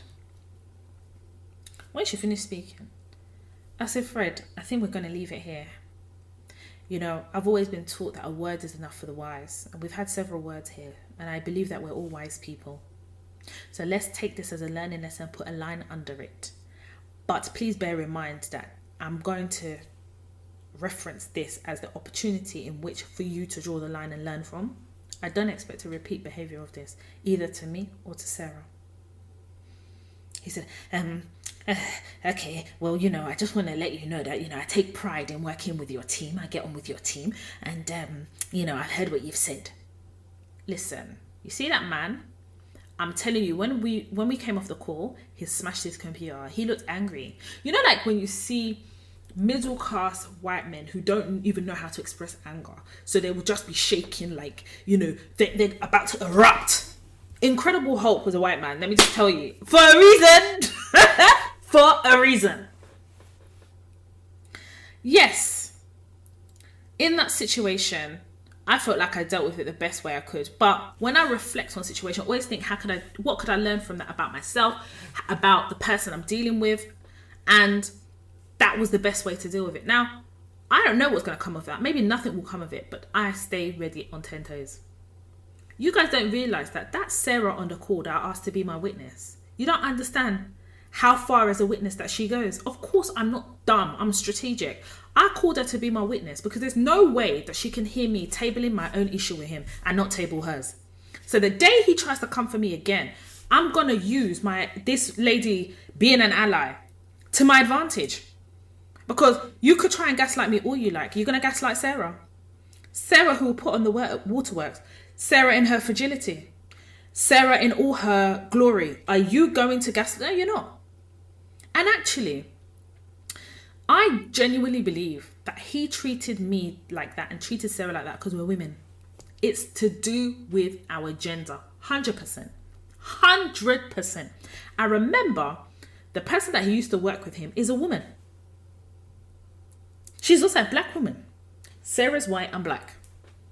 It's because we're women. He doesn't like to be told what to do, how to do it. He thinks that he's the owner of the vineyard because he's a man. He's not a man. He's not. He's a mouse. He's a mouse and he got crushed in a mouse trap last week, Thursday. Madman. Can you see what I'm saying? Whether you like it or not, at work, you're going to have shakedowns. You're going to have to, because some of these people are crazy. They don't understand that it is not by force that they should be in this job. But if they're going to be here, they can't make your experience of that workplace hell. But some of them live to make other people's life hell, to make them feel as though they're doing their job, to make them feel like managers. Some of these managers are desperate to get into the office so they can micromanage you people. How long are you going to stay oppressed before you start opening your mouth and doing something about it? If you can't go directly to the source of the problem, you can go to HR. You can go into a meeting with a witness. You can make notes. And when I say a witness, maybe it needs to be someone from a different department. Maybe it needs to be somebody that you think that, whether the person, I can use them as an ally or not, at least I have a witness of the exchange. Because I'm telling you, if me and Fred were the only people on that call, he would have labelled me aggressive. He would have labelled me angry. He would have labelled me everything. And what would have happened is everybody would be distracted from the actual issue at hand and be focused on me. And a white man in his fragility is as violent and dangerous as a white woman in her fragility. Facts. White people's proximity, a white man's proximity to his masculinity, the fact that some of us, or me, I know I am, working in organizations that are dominated by white men, means that the odds are stacked against me and are stacked in their favor. So a white man going to another white man to come and complain about Toya will always be given the audience and always given the benefit of the doubt than me. Because I'm walking in them rooms already knowing that stereotype, the target, everything's on my back. Listen, don't be under any illusion. In speaking up for myself, in defending myself, in advocating for myself, I also recognize that there is a vulnerability in that, because I'm also putting a target on my back. Every time. Listen, even when I'm speaking in meetings and I'm making a point or I'm doing a presentation, there's also a target on my back too, because people are envious. Sometimes you're working for organizations that want to keep you in the same bracket, or keep you in the same box, because that's where they're comfortable, where they can control you. So the way I'm looking at it, if I don't speak up, and if I didn't speak up, I will then be allowing him and giving him permission to continue. If I speak up, yeah, I potentially put a target on my back. Yeah, he could go to my boss. Yeah, he can go around and talk and da-da-da-da-da. But now he knows what he's working with. You're working with somebody who is not only smart, but I've got a catalogue of the pattern of your behaviour. Because when you were moving mad and moving crazy, you were underestimating me as a black woman. And what you haven't realised is I'm that type of black woman that will take you to task. I'm the type of black woman that will make time to put you in your place. I am the type of black woman that is not afraid to advocate for myself. And if it means we've got to take it to HR to advocate, I'm prepared to do it. And I'm strategic in how I've done it. Because I've got Sarah, who has her own experience, that's independent of mine, who is the same race as you. So it's not like I'm coming to attack you. Is Sarah attacking you? Is Sarah attacking you? All Sarah needs to do is cry. And she's told actually, or she is being made to feel like her complaints are valid. As black women, we don't get that. It doesn't exist for us. I've cried in an office before and have been asked if I need a few minutes or if I need tissue. I've not been asked, are you okay? I've not asked, do you want to pause? Do you want tissue? We are going to continue the punishment. These are the constructs in which you're working with. Sometimes you have to have shakedowns. I've realised that. I've accepted it. They come in many shapes and sizes. Listen, there's a guy that started in my organisation and he works in a different department. He's been in the job maybe 4 days. Do you know that this man sent me an email? Maybe, I don't know who told him, or you need to speak to the consultant about blah, blah, blah. This man sent me an email and asked me to give him a copy of my contract so he can see what clauses are in my contract. I says, that's not your job. I wrote it there. I manage the contracts. If you want to know something, you can ask me and I can tell you. I'm not going to give you the contract. They still, even though I'm in that position, this man, this other guy who's been in the job for 4 days, this is a separate guy now, been in the job for 4 days. He's an admin assistant. He's telling me that I should give him my contract. You're an admin assistant for a particular department. What are you doing with my contract? But I'm the consultant for the contract. I put it together. But you're basically telling me in his job, in his capacity in his job, he knows my job better than me. That's what he's telling me. 4 days, a white man. He was in a meeting with me. And when I say he was an admin assistant, I need to give you some context here. It's not admin as admin. I mean admin assistant insofar as he has to process certain things, like quite high level things. I don't even think admin assistant is a correct title for that guy's job. I actually think he's like an analyst. That's how I look at it. Anyway, he seems to think that I should give him the contract. I am the person that put the contract together. I'm the one that manages it. I'm the one that knows it better than anyone. If anything happens, people come to me. But you are basically telling me, I don't want to have to come to you. I want you to give it to me because I don't believe I should have to come to you as a black woman for anything. That is what that is. I'm not, that doesn't surprise me. This man's been in the job for 4 days. Listen, you have to feel very, very comfortable that you've just started the job and then you can exhibit violence. It has to be a white person that can feel that comfortable, because black people don't feel that comfortable to do that. We know what it is when we walk into an organisation. We know we have to stay under the radar. We know that the system hasn't been built for us. So we are trying to find a way to exist in this system. We are doing our due diligence. We're doing our observation. No, there's a privilege in being able to start in an organisation and feel like you're the authority and you've been in an organisation for 4 days. Are you serious? Are you serious? Today, this same man was sending me emails. You've been in the job. This is now your 5th day. At a point, I was like, Toya, you know it's not every email you have to respond to. Just ignore this person. I just ignored him. Ignored him. I definitely feel that the more senior, the more responsibility, the violence is different, but it's still violence at the end of the day. You're constantly having to reaffirm and reassert yourself. You're almost feel like you're having to prove yourself. No, I'm not proving myself to you. I've told you what it is. I'm not giving it to you. If you've got issue, that's your problem. Deal with it. And it takes a lot of mental training. It takes a lot of unlearning, because there's a lot, as black women, there's a lot of unlearning we have to do. Toxic things that we have learned, we have to unlearn. You are allowed to be assertive. You do know that. And the fact that black women are not afforded the opportunity to be that way is dangerous as well, because we don't have one emotion. It's not happy and sad. It's not happy and angry. What about all those emotions in between? What about frustration? We're not allowed to be that. What about firm? We're not allowed to be that. Assertive, you're not allowed to be that. Confident, passionate, we're not allowed to be them things. We're just aggressive. You know that aggression and violence are part of the same family. So when somebody tells me I'm being aggressive, you're also telling me that you feel threatened and you feel that there's some violence coming. That is what aggression means. So you're going to have to explain that to me. We are past that stage now, whereby we have to be silent and not advocate for ourselves. You do realise that when you go to a meeting and someone asks your opinion, that you're advocating for yourself. The advocating that you're doing for yourself is that, oh, you know your job. If you're learning, it's okay to say, oh, do you know what? I'm still learning the ropes. Oh, I don't know. But actually, you know what? I remember this being said in a meeting. Let me take this back and I'll take that action. I'll come back. That is how you advocate for yourself. Showing up for yourself. Being able to say, I don't know, is also a strength. And I said it in that meeting with Fred. I said, listen, I don't know everything. I'm shameless. I'll tell you I don't know it.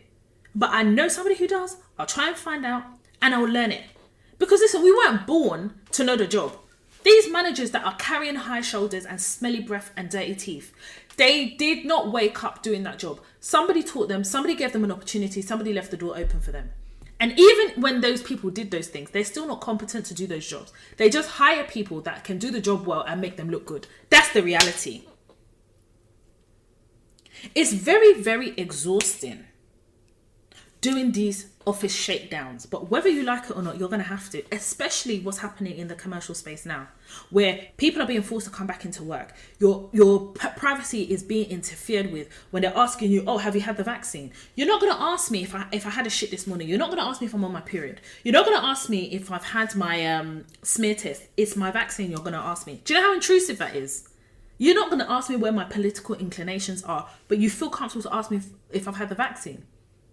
Do you understand this level of intrusiveness that these organizations are having? If you are not going to advocate for yourself, I promise you, it's a slippery slope to depression, anxiety, anger. It's a slippery slope to stagnation, because if you don't advocate for yourself, then you're just happy to just take the status quo. The day you advocate for yourself, they say, oh, this one's stuck in trouble. There are little ways in which we can advocate for ourselves as well. Sometimes it could be when somebody asks you a question at work, maybe they've put loads of people in an email, responding in a way that is not only firm, concise, but is honest. That's how you advocate for yourself. Don't allow these places to gaslight you into thinking or feeling that the way you feel and think isn't legitimate.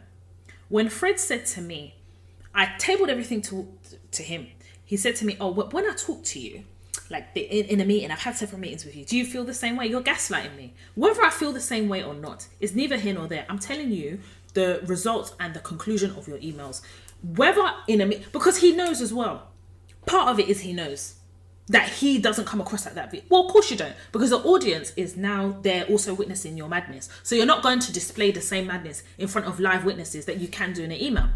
And emails are open to interpretation. So you could basically try and argue your way out of it. But the difference is that you have been useless in all these emails you've been sending.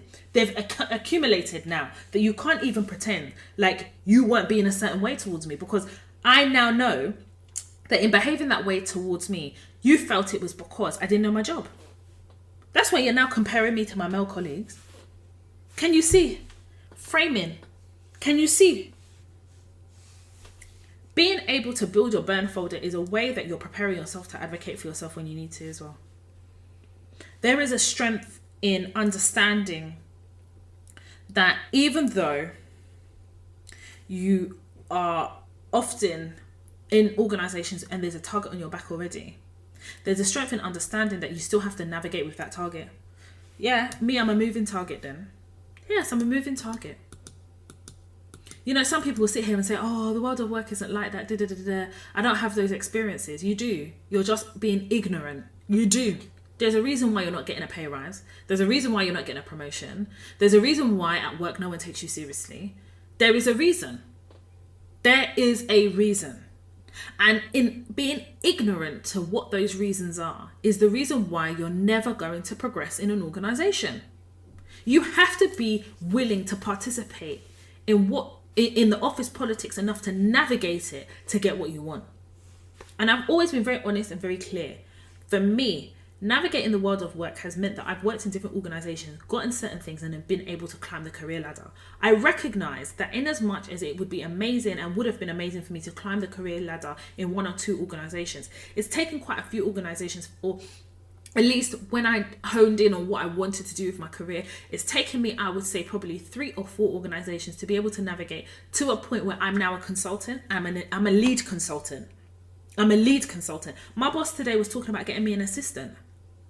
My boss was talking today about getting me an assistant. That's the level of seniority that I am in my team. When people don't know how to do certain things or they need a commercial view, they'll come to me. That I haven't looked for that.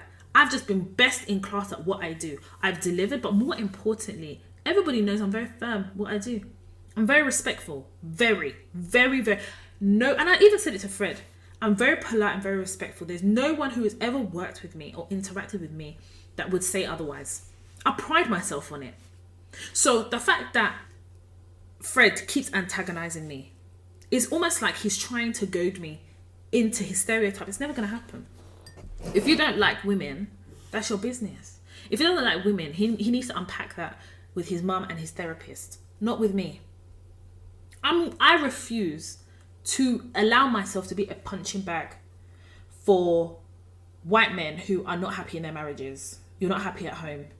You don't have big dick energy in your marriage, but you have it in the world of work. What is all that? Because now this pandemic has caused you to spend time with your wife. You realise you don't like her. You're coming to take it out on all of us at work. You will the fuck not. Yeah, you will the fuck not. It's not going to happen. You have to give yourself grace by using your voice. Closed mouths don't get fed. Silent people don't get heard. Simple. Silent people do not get heard. And I also give grace to the fact that trauma is sometimes the reason why we're silent. And you have a duty. If you know that you want to be successful in the world of work, and that is across any industry. When I talk about the world of work, I'm not talking about one industry. Whether the corporate world or public sector, private sector or charity, retail, media, whatever sector you are in, if you want to be successful, you have to be able to advocate for yourself. And there's different levels of the way you advocate. It's in the email that you respond to.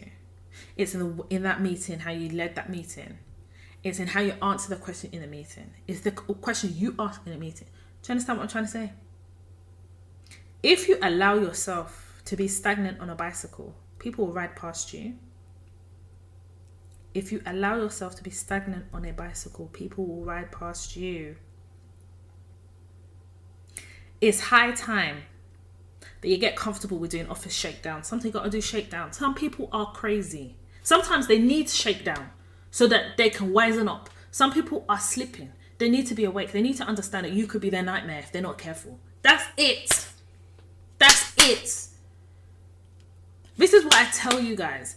This podcast, the Toy Talks platform, is for black women.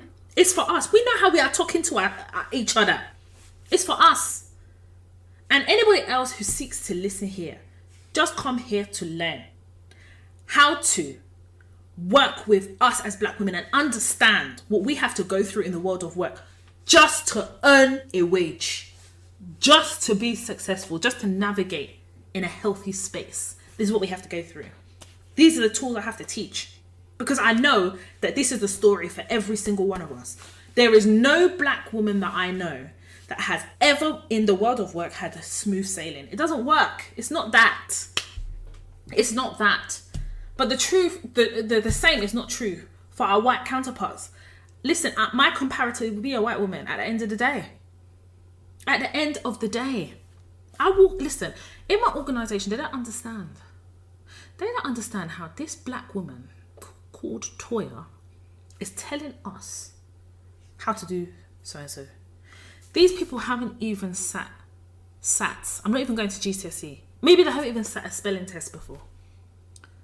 But privilege has allowed them the opportunity to bring their friends in, who you know. We don't have that. We don't have who you know because some of our parents are first generation immigrants. So it's not who you know. It's how we were. And we just find ourselves having to coexist in these constructs.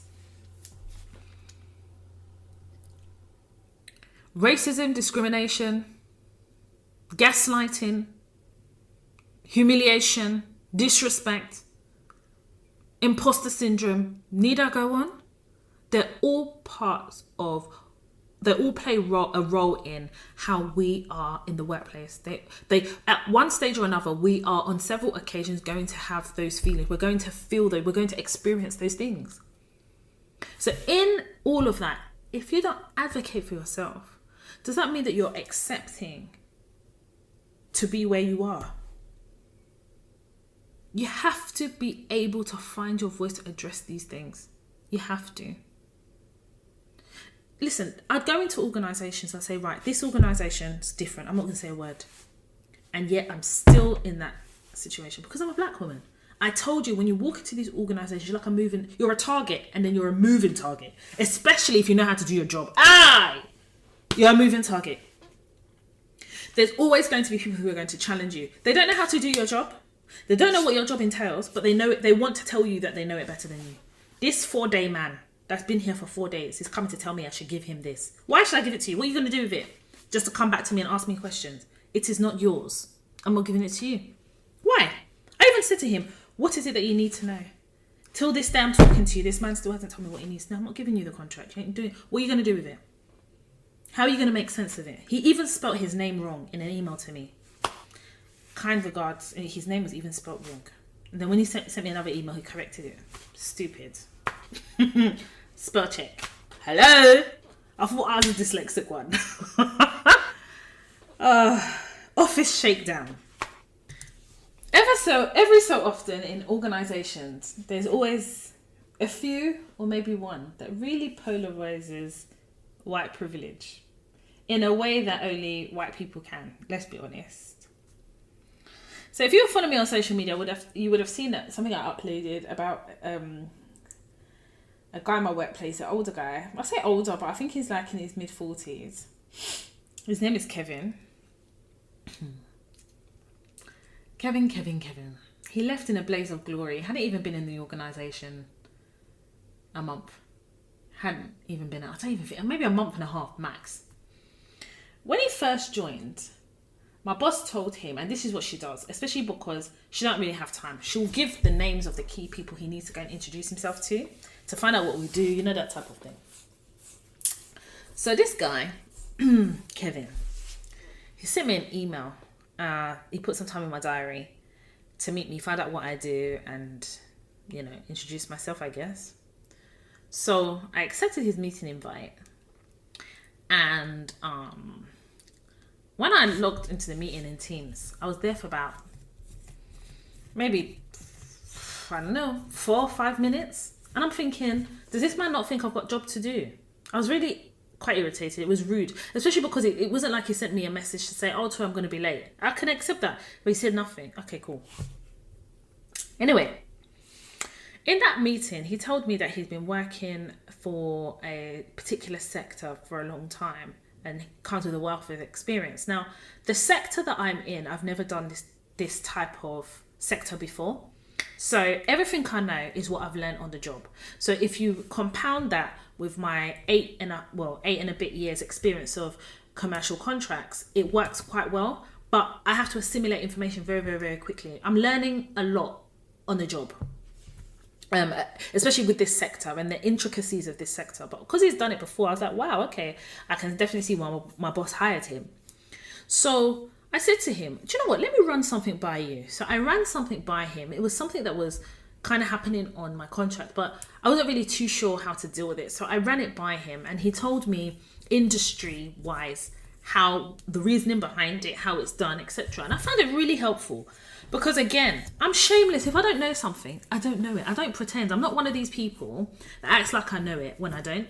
I don't care. I don't. Because when I cut, I bleed because I'm a human.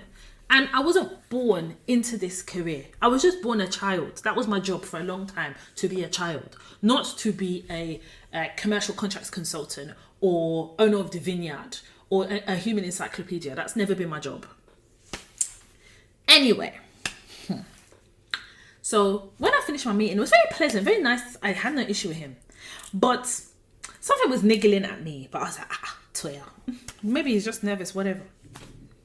So straight after me, he had a meeting with 2 of my colleagues. And I was told by one of those colleagues who called me straight after meeting him. She told me what he said about me. He'd met me for 0.5 minutes or 0.5 seconds. He said, he introduced himself, said how long he's been in the job for. He was like, I just met Toya. She asked me for some help, so I had to help her because she didn't know how to do it. So I had to help her. I gave her advice, because I've been doing this for a long time. So I could see that she really, really, really needed advice. This is what he said. One of my colleagues, a guy, white guy, he said, do you know Toya? He goes, no, I don't know her. I just met her 5 minutes ago. He goes, you do realise that when it comes to this, she knows it like the back of her hand. I don't think you taught her anything. I think she asked you a question. Maybe she didn't know something. But I wouldn't go as far as to say you taught her. Because to be honest, I learned a lot from Toya, So for you to kind of table it like that, I think maybe you just need to think about how you say that. Because maybe she didn't understand something. She asked you a question. But I don't think you've taught her how to do the job. After all, you've just been here. You just started. So one of my colleagues, she told me what happened. So I just said to her, she literally called me. She goes, have you met Kevin? I said, yeah, I met him. She goes, do you know he said da-da-da-da-da? I know obviously people like to carry gossip, especially remote. That gossip is far. The gossip in my workplace, remote working, is like Concord. It's far and fast. So when she told me, I didn't say anything. I said, okay. And she almost looked disappointed because I didn't react. Of course I reacted in my mind. I'm not going to react to you because you also have a reason why you're telling me this. Anyway, from that moment on, I knew we had a devil in the team. I knew. In my mind, I said 3 months, max, and he's gone. 3 months. Because his attitude, that level of arrogance doesn't work for our team and the organization. It doesn't work. You have to be as cunning as a snake and as wise as a serpent, as my dad used to say. You have to do your due diligence. That's figuratively. You have to do your due diligence. You have to be smart. You can't come with this pomposity, puffing shoulders that nobody pumped for you. What kind of rubbish? Anytime we have morning meetings, so every morning we have a meeting at 8:30. I don't understand why my boss does this. 8:30 every morning. Do you know he'll be... No, I don't even want to say arguing. Antagonizing my boss. Antagonizing senior people in the meeting. He'll be antagonizing them. I'll be in the meeting. I'll be like, this guy's mad. This guy's mad. Well, his madness came to a head last week or week before last. I don't know. That morning, his antagonistic behaviour was there again. This one was even more aggressive. I said, what's all this? My boss will say 1, he'll say 2. My boss will say 3, he'll say 4. It was exhausting. At one stage, my boss was just quiet. When my boss goes quiet like this, when she goes quiet, you better put yourself in a high jump. You better put yourself in a high... She's coming for you. Hi! I don't know what happened. I don't know what my boss said to him. He quit. He quit his job. Oh, did he quit silently? No. He sent an email to all the people in my team, apart from a couple of us. He left out. He sent an email. He cussed out my boss. He called her incompetent. He called her useless. He called her this. He called her that. He called everything under the sun. He said, that his pay hasn't been processed. He blames my boss. Again, this is an example of her uselessness. Ka, ka, ka, ka, to, whoa, whoa, whoa, ka, ka, whoa, whoa, whoa. He cussed her. Apparently, as he sent that email, he then sent it to other people outside of our team. Did you hear me? If that was a black person that did that, they would have called the police. And before he even sent that email, apparently he threatened my boss. He threatened her. Because he said, if you don't do this, I don't know what it is that he wanted her to do. Maybe approve something, sign off something, I don't know. Then I'm leaving. She goes, is that a threat? He goes, it's a threat. And then obviously he put his threat in a paper. Imagine a black person threatening somebody in the workplace. They will call is it SO17 or SO13 or SO5 outside of the office. They'll call the person. They'll call SO5, MI5, MI6, whoever they will call. They'll come and barricade the office for somebody. This remote situation that we are in, if it's a black person that did what Kevin did, they would have called CID, threatening behaviour, aggressive behaviour. Yeah, it would have had us arrested. Yeah, because you can't go around threatening people. But white privilege is allowed him to do it. And he felt bold to send this type of email to people. Because he knows nothing's going to happen to him. Let's be honest, he knows. He knows that you're sending it to the team. You left people out deliberately. Those people that you left out, when I thought about it, the reason he left some of us out is because he knows we're not in the mess. We're not interested. He knows that he's not going to get any empathy from us, so he shouldn't give it to us. But the people that he sent it to, yeah, they read it to me. They said, did you know that Kevin's gone? I said, what? They said, Toya, let me read you what he wrote. I said, wrote where? I didn't get anything. Oh, Toya, you was not including it. Let me read it for you. This is what this guy did. The laptop, obviously we got work issue laptop. He still has it, so I'm sure. If that was a black person, they would have sent police to go to the house to go and collect the laptop. They're a threat to everybody in the office. They're a threat to the staff. You know how it goes. Imagine that your privilege is so much that you don't even fear police. You don't fear them. You don't fear them. That you're threatening your boss and then you put the threat in the email. What is all this? What's all this? The level of unprofessionalism is so smelly that if that was a black person, that would be like a stain on their career history. It will be following them wherever they go, following them. This same Kevin will use this same organization as a reference and they will give him a standard reference. Can you see that how we navigate as black women, as black people, is completely and entirely different from how white people move in the workplace? They don't have to navigate, they just have to move.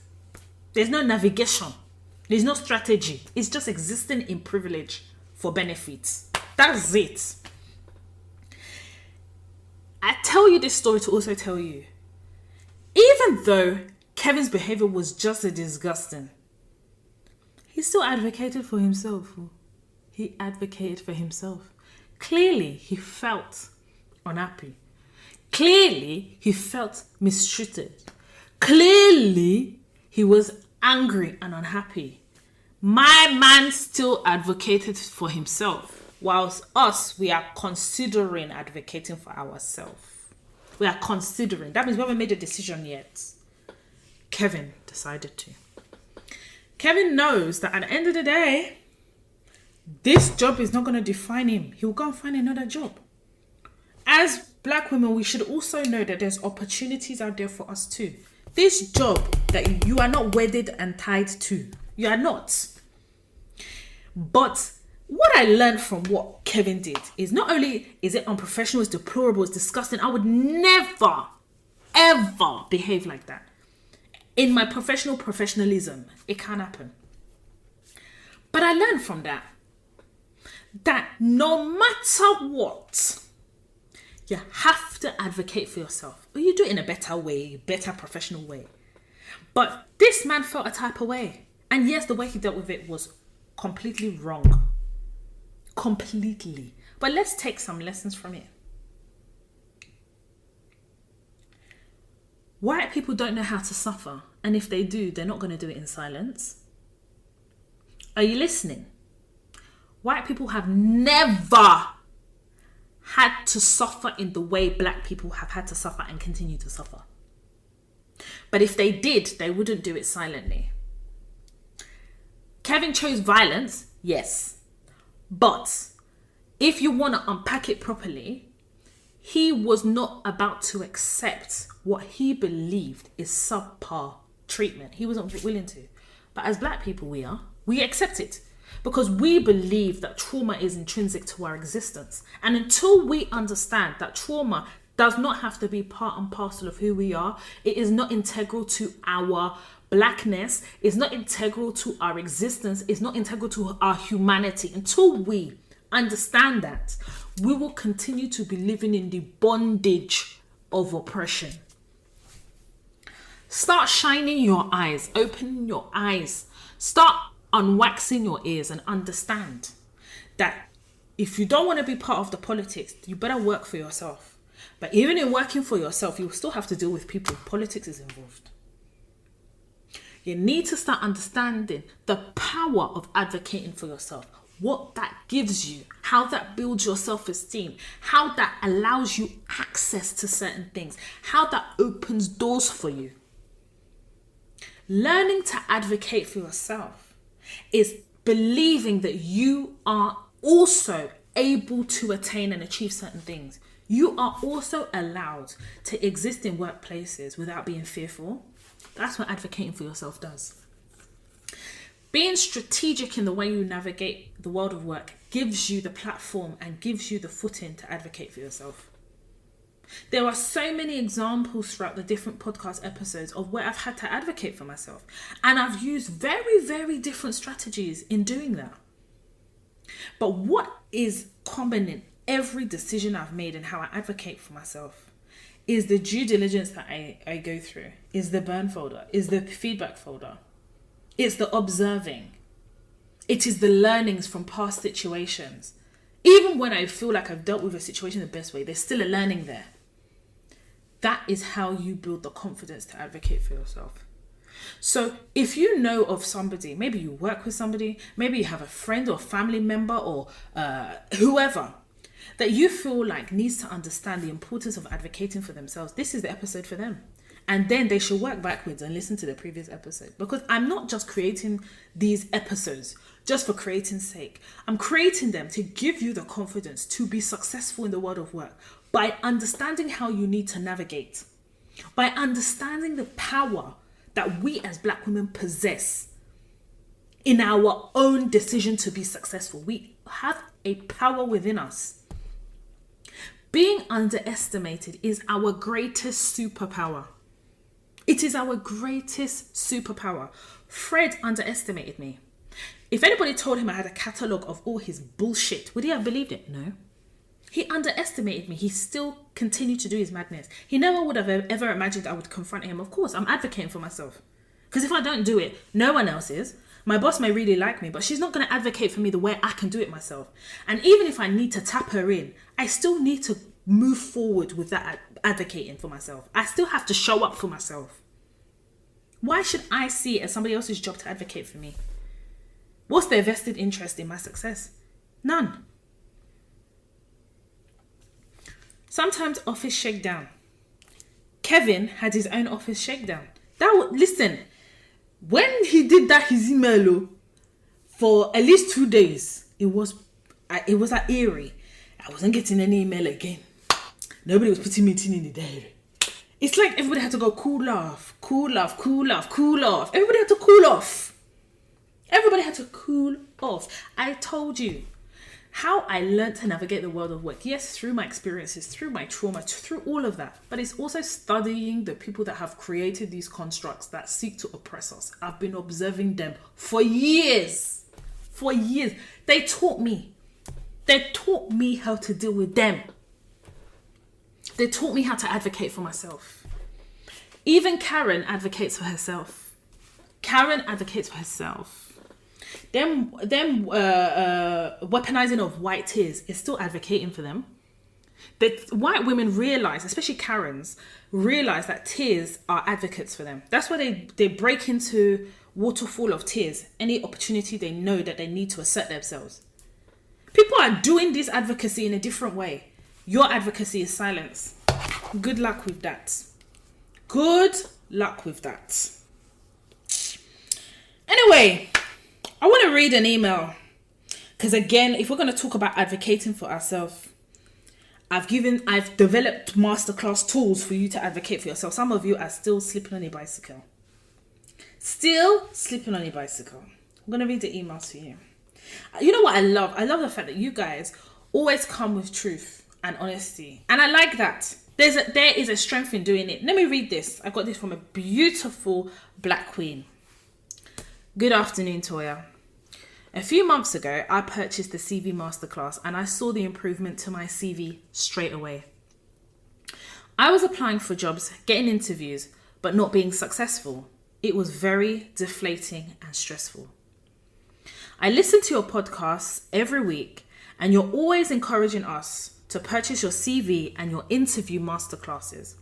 But why did it take me so long to do it? Why? Maybe I thought I could do it alone.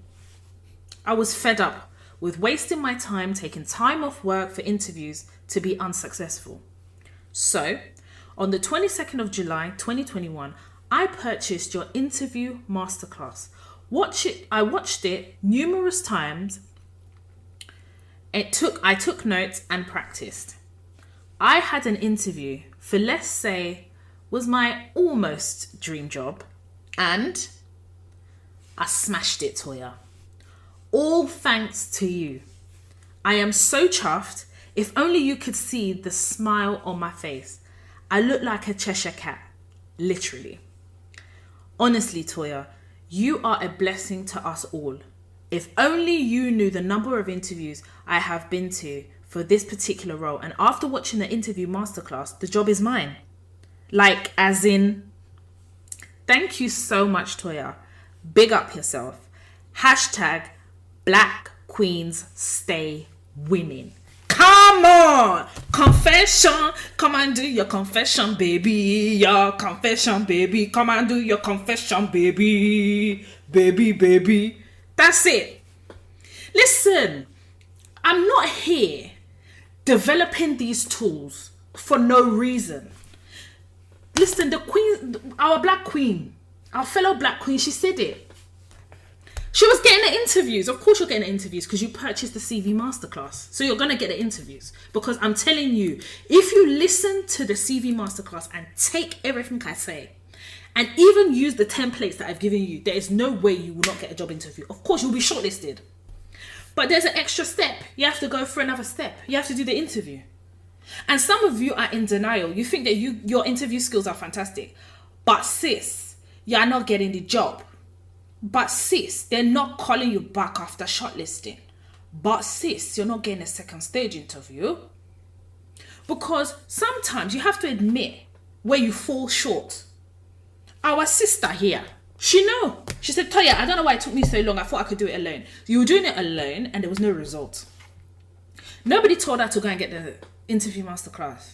She went to get an interview masterclass. So she got two packages. One, the CV masterclass. The other, the interview skills masterclass. What happened? She's now landed her almost dream job, which means that this job is one before the main dream job she wants. So actually, that dream job that she wants, she's going to get it because now she's doing the training in her almost dream job. So I'm creating these tools for you. Listen, don't ask me a question about your interview when I've done a masterclass. Don't ask me why you're not getting a job when you haven't even done the work required in that CV masterclass. I'm not going to do the work for you. Listen, I could very well develop a consultancy in doing you lot CV for you. I'm not going to do it. I'm not going to. And anybody that does it, that's up to them. But that's not the right way to approach things. If I'm telling you that you have to be the project manager of your career, why should you start your career by telling me that I should do your CV for you? Do you not own your CV? Are you not the architect of your own destiny? So why the hell am I doing your CV? You need to take responsibility for your career, and it starts with your CV. Your CV is a representation of you. It's an extension of you.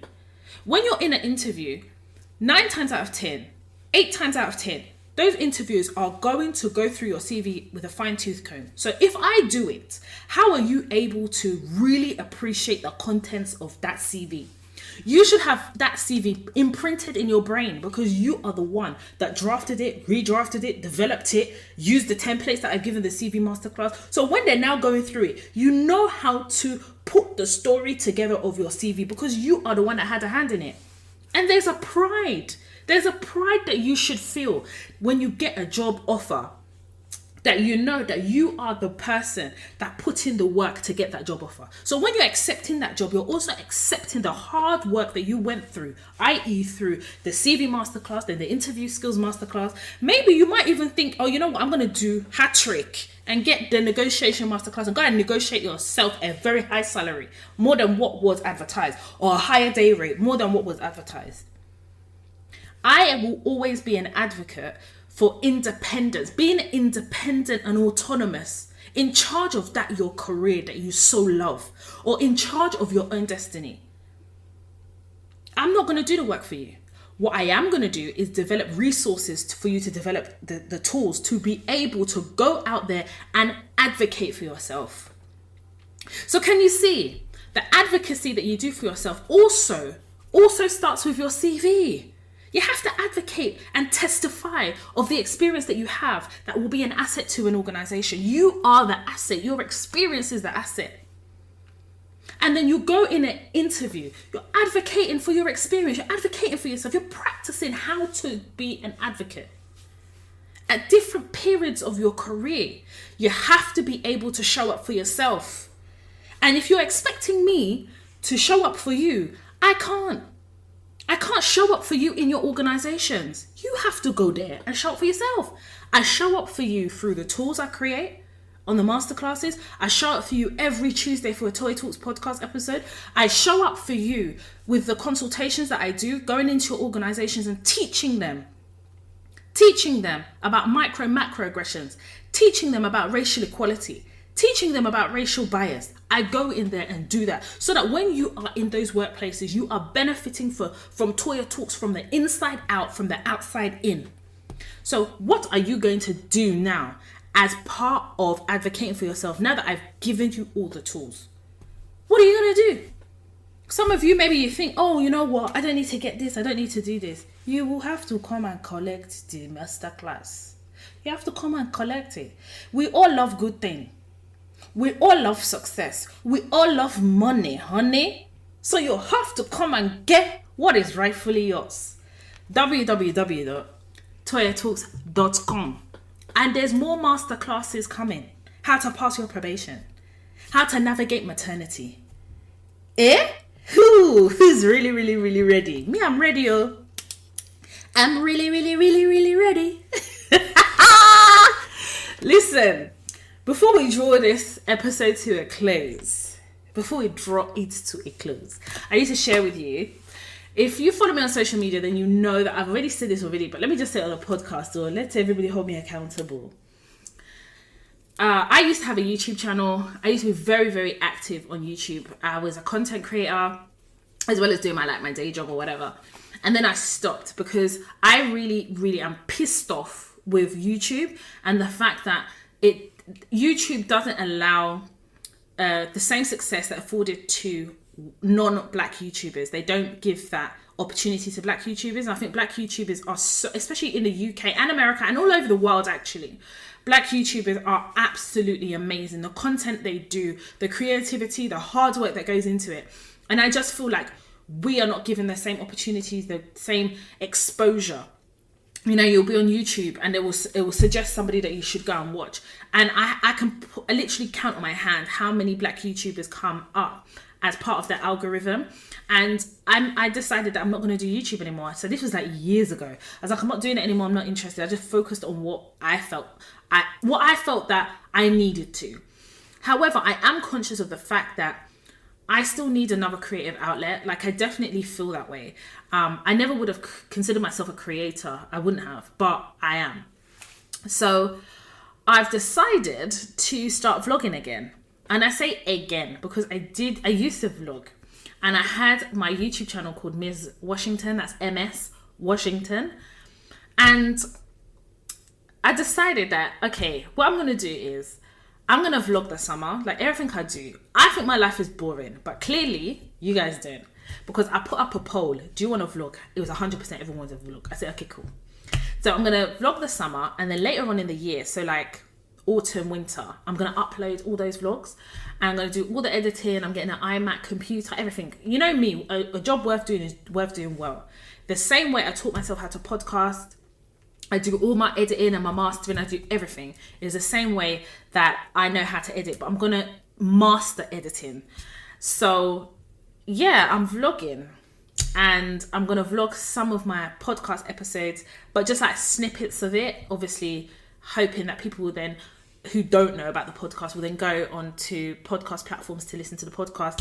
And also I think that it will be good to show you guys kind of what goes into my life as much as possible, because I recognize also that I really want to be in the moment of certain situations, so I can't always vlog those moments, and I need to find the balance between giving you guys access via vlog and also being in the moment. So that's what I think is my challenge at the moment. But yeah, I've got a vlogging camera, I've got everything from when I used to do it. So yeah, that's what I'm doing. I'm vlogging. So make sure you go on YouTube and subscribe. I can't believe I'm saying that. Yeah, go and subscribe, but you won't get the first vlog until like later on in the year. And I've actually changed my YouTube name. So if you actually go on YouTube and put Ms. Washington, it will come up. But you will also see At Home with Toya, because that's what I'm calling it. At Home with Toya. Because I feel like we have been spending a lot of time at home. And you have been spending a lot of time with me. So At Home with Toya. And I was going to call it At Home with Toya Washington. But who calls me Toya Washington? Everyone just calls me Toya. So that's what it's called. At Home with Toya. So I'm going through like a YouTube rebrand. You're going to see new artwork, a new logo. You're going to see a lot of stuff. And I'm really excited about vlogging, especially because I feel like I don't feel pressure, because I'm vlogging in my own time. I'm collating all those vlogs to come out later on in the year. And there's a lot of things that you guys don't know about what's going on in my life that you're going to see in the vlog. The only thing that's out of bounds is my partner. He's out of bounds. You'll hear his voice. You might see a hand. You might see the back of his head. But he's out of bounds because this is not what he's chosen. Do you understand? Like, he's a very private person. He's living his best life, doing what he does. And I don't think it's fair to kind of put him on the vlog. But you'll see everybody else who wishes to be in the vlog that's in my life. You'll see them. So yeah, I just thought I'd say that. Also as well, make sure you follow me on social media.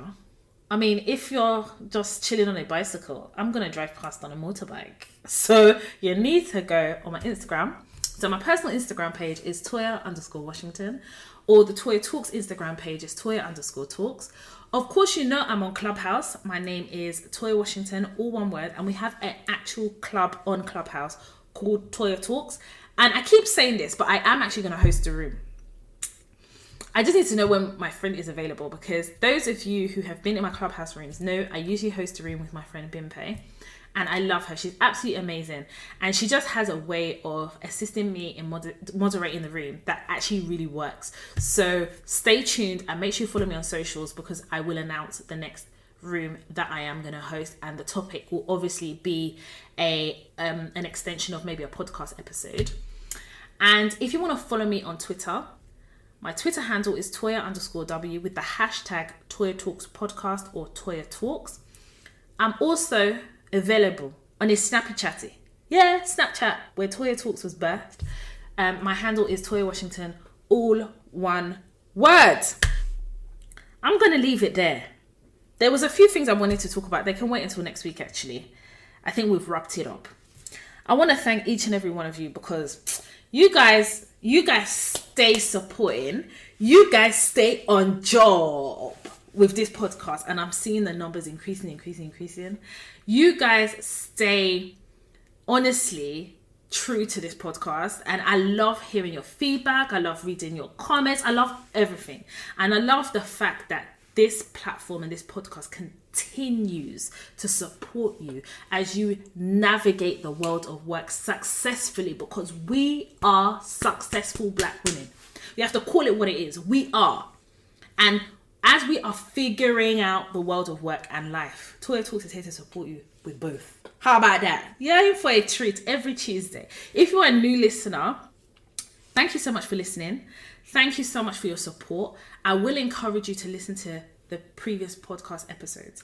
And whilst there are quite a few of them, I guarantee you it is worth you listening to them, because a lot of questions you would have as a new listener will be answered in previous podcast episodes. If you have a workplace dilemma, your anonymity will be protected at all costs.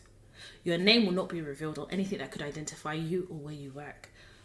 Email me, hello@toyatalks.com. In the subject box, just say dilemma, and we will read it here on the Toya Talks podcast, and I will advise you based on what your dilemma is. Please also include the outcome. What outcome are you looking for? So you're telling me what the dilemma is, I will advise you, but what outcome do you want? And then it will help shape how I advise you. I'm going to see you all next week, Tuesday, because we do this each and every Tuesday. The Toya Talks podcast brought to you live, direct, mixed, mastered and edited by yours truly, Toya Washington. Make sure you have a great week. Make sure you have a great month. Whatever time you are listening to this podcast, I pray that this podcast reaches you well. My name is Toya Washington, and you have been listening to the Toya Talks podcast.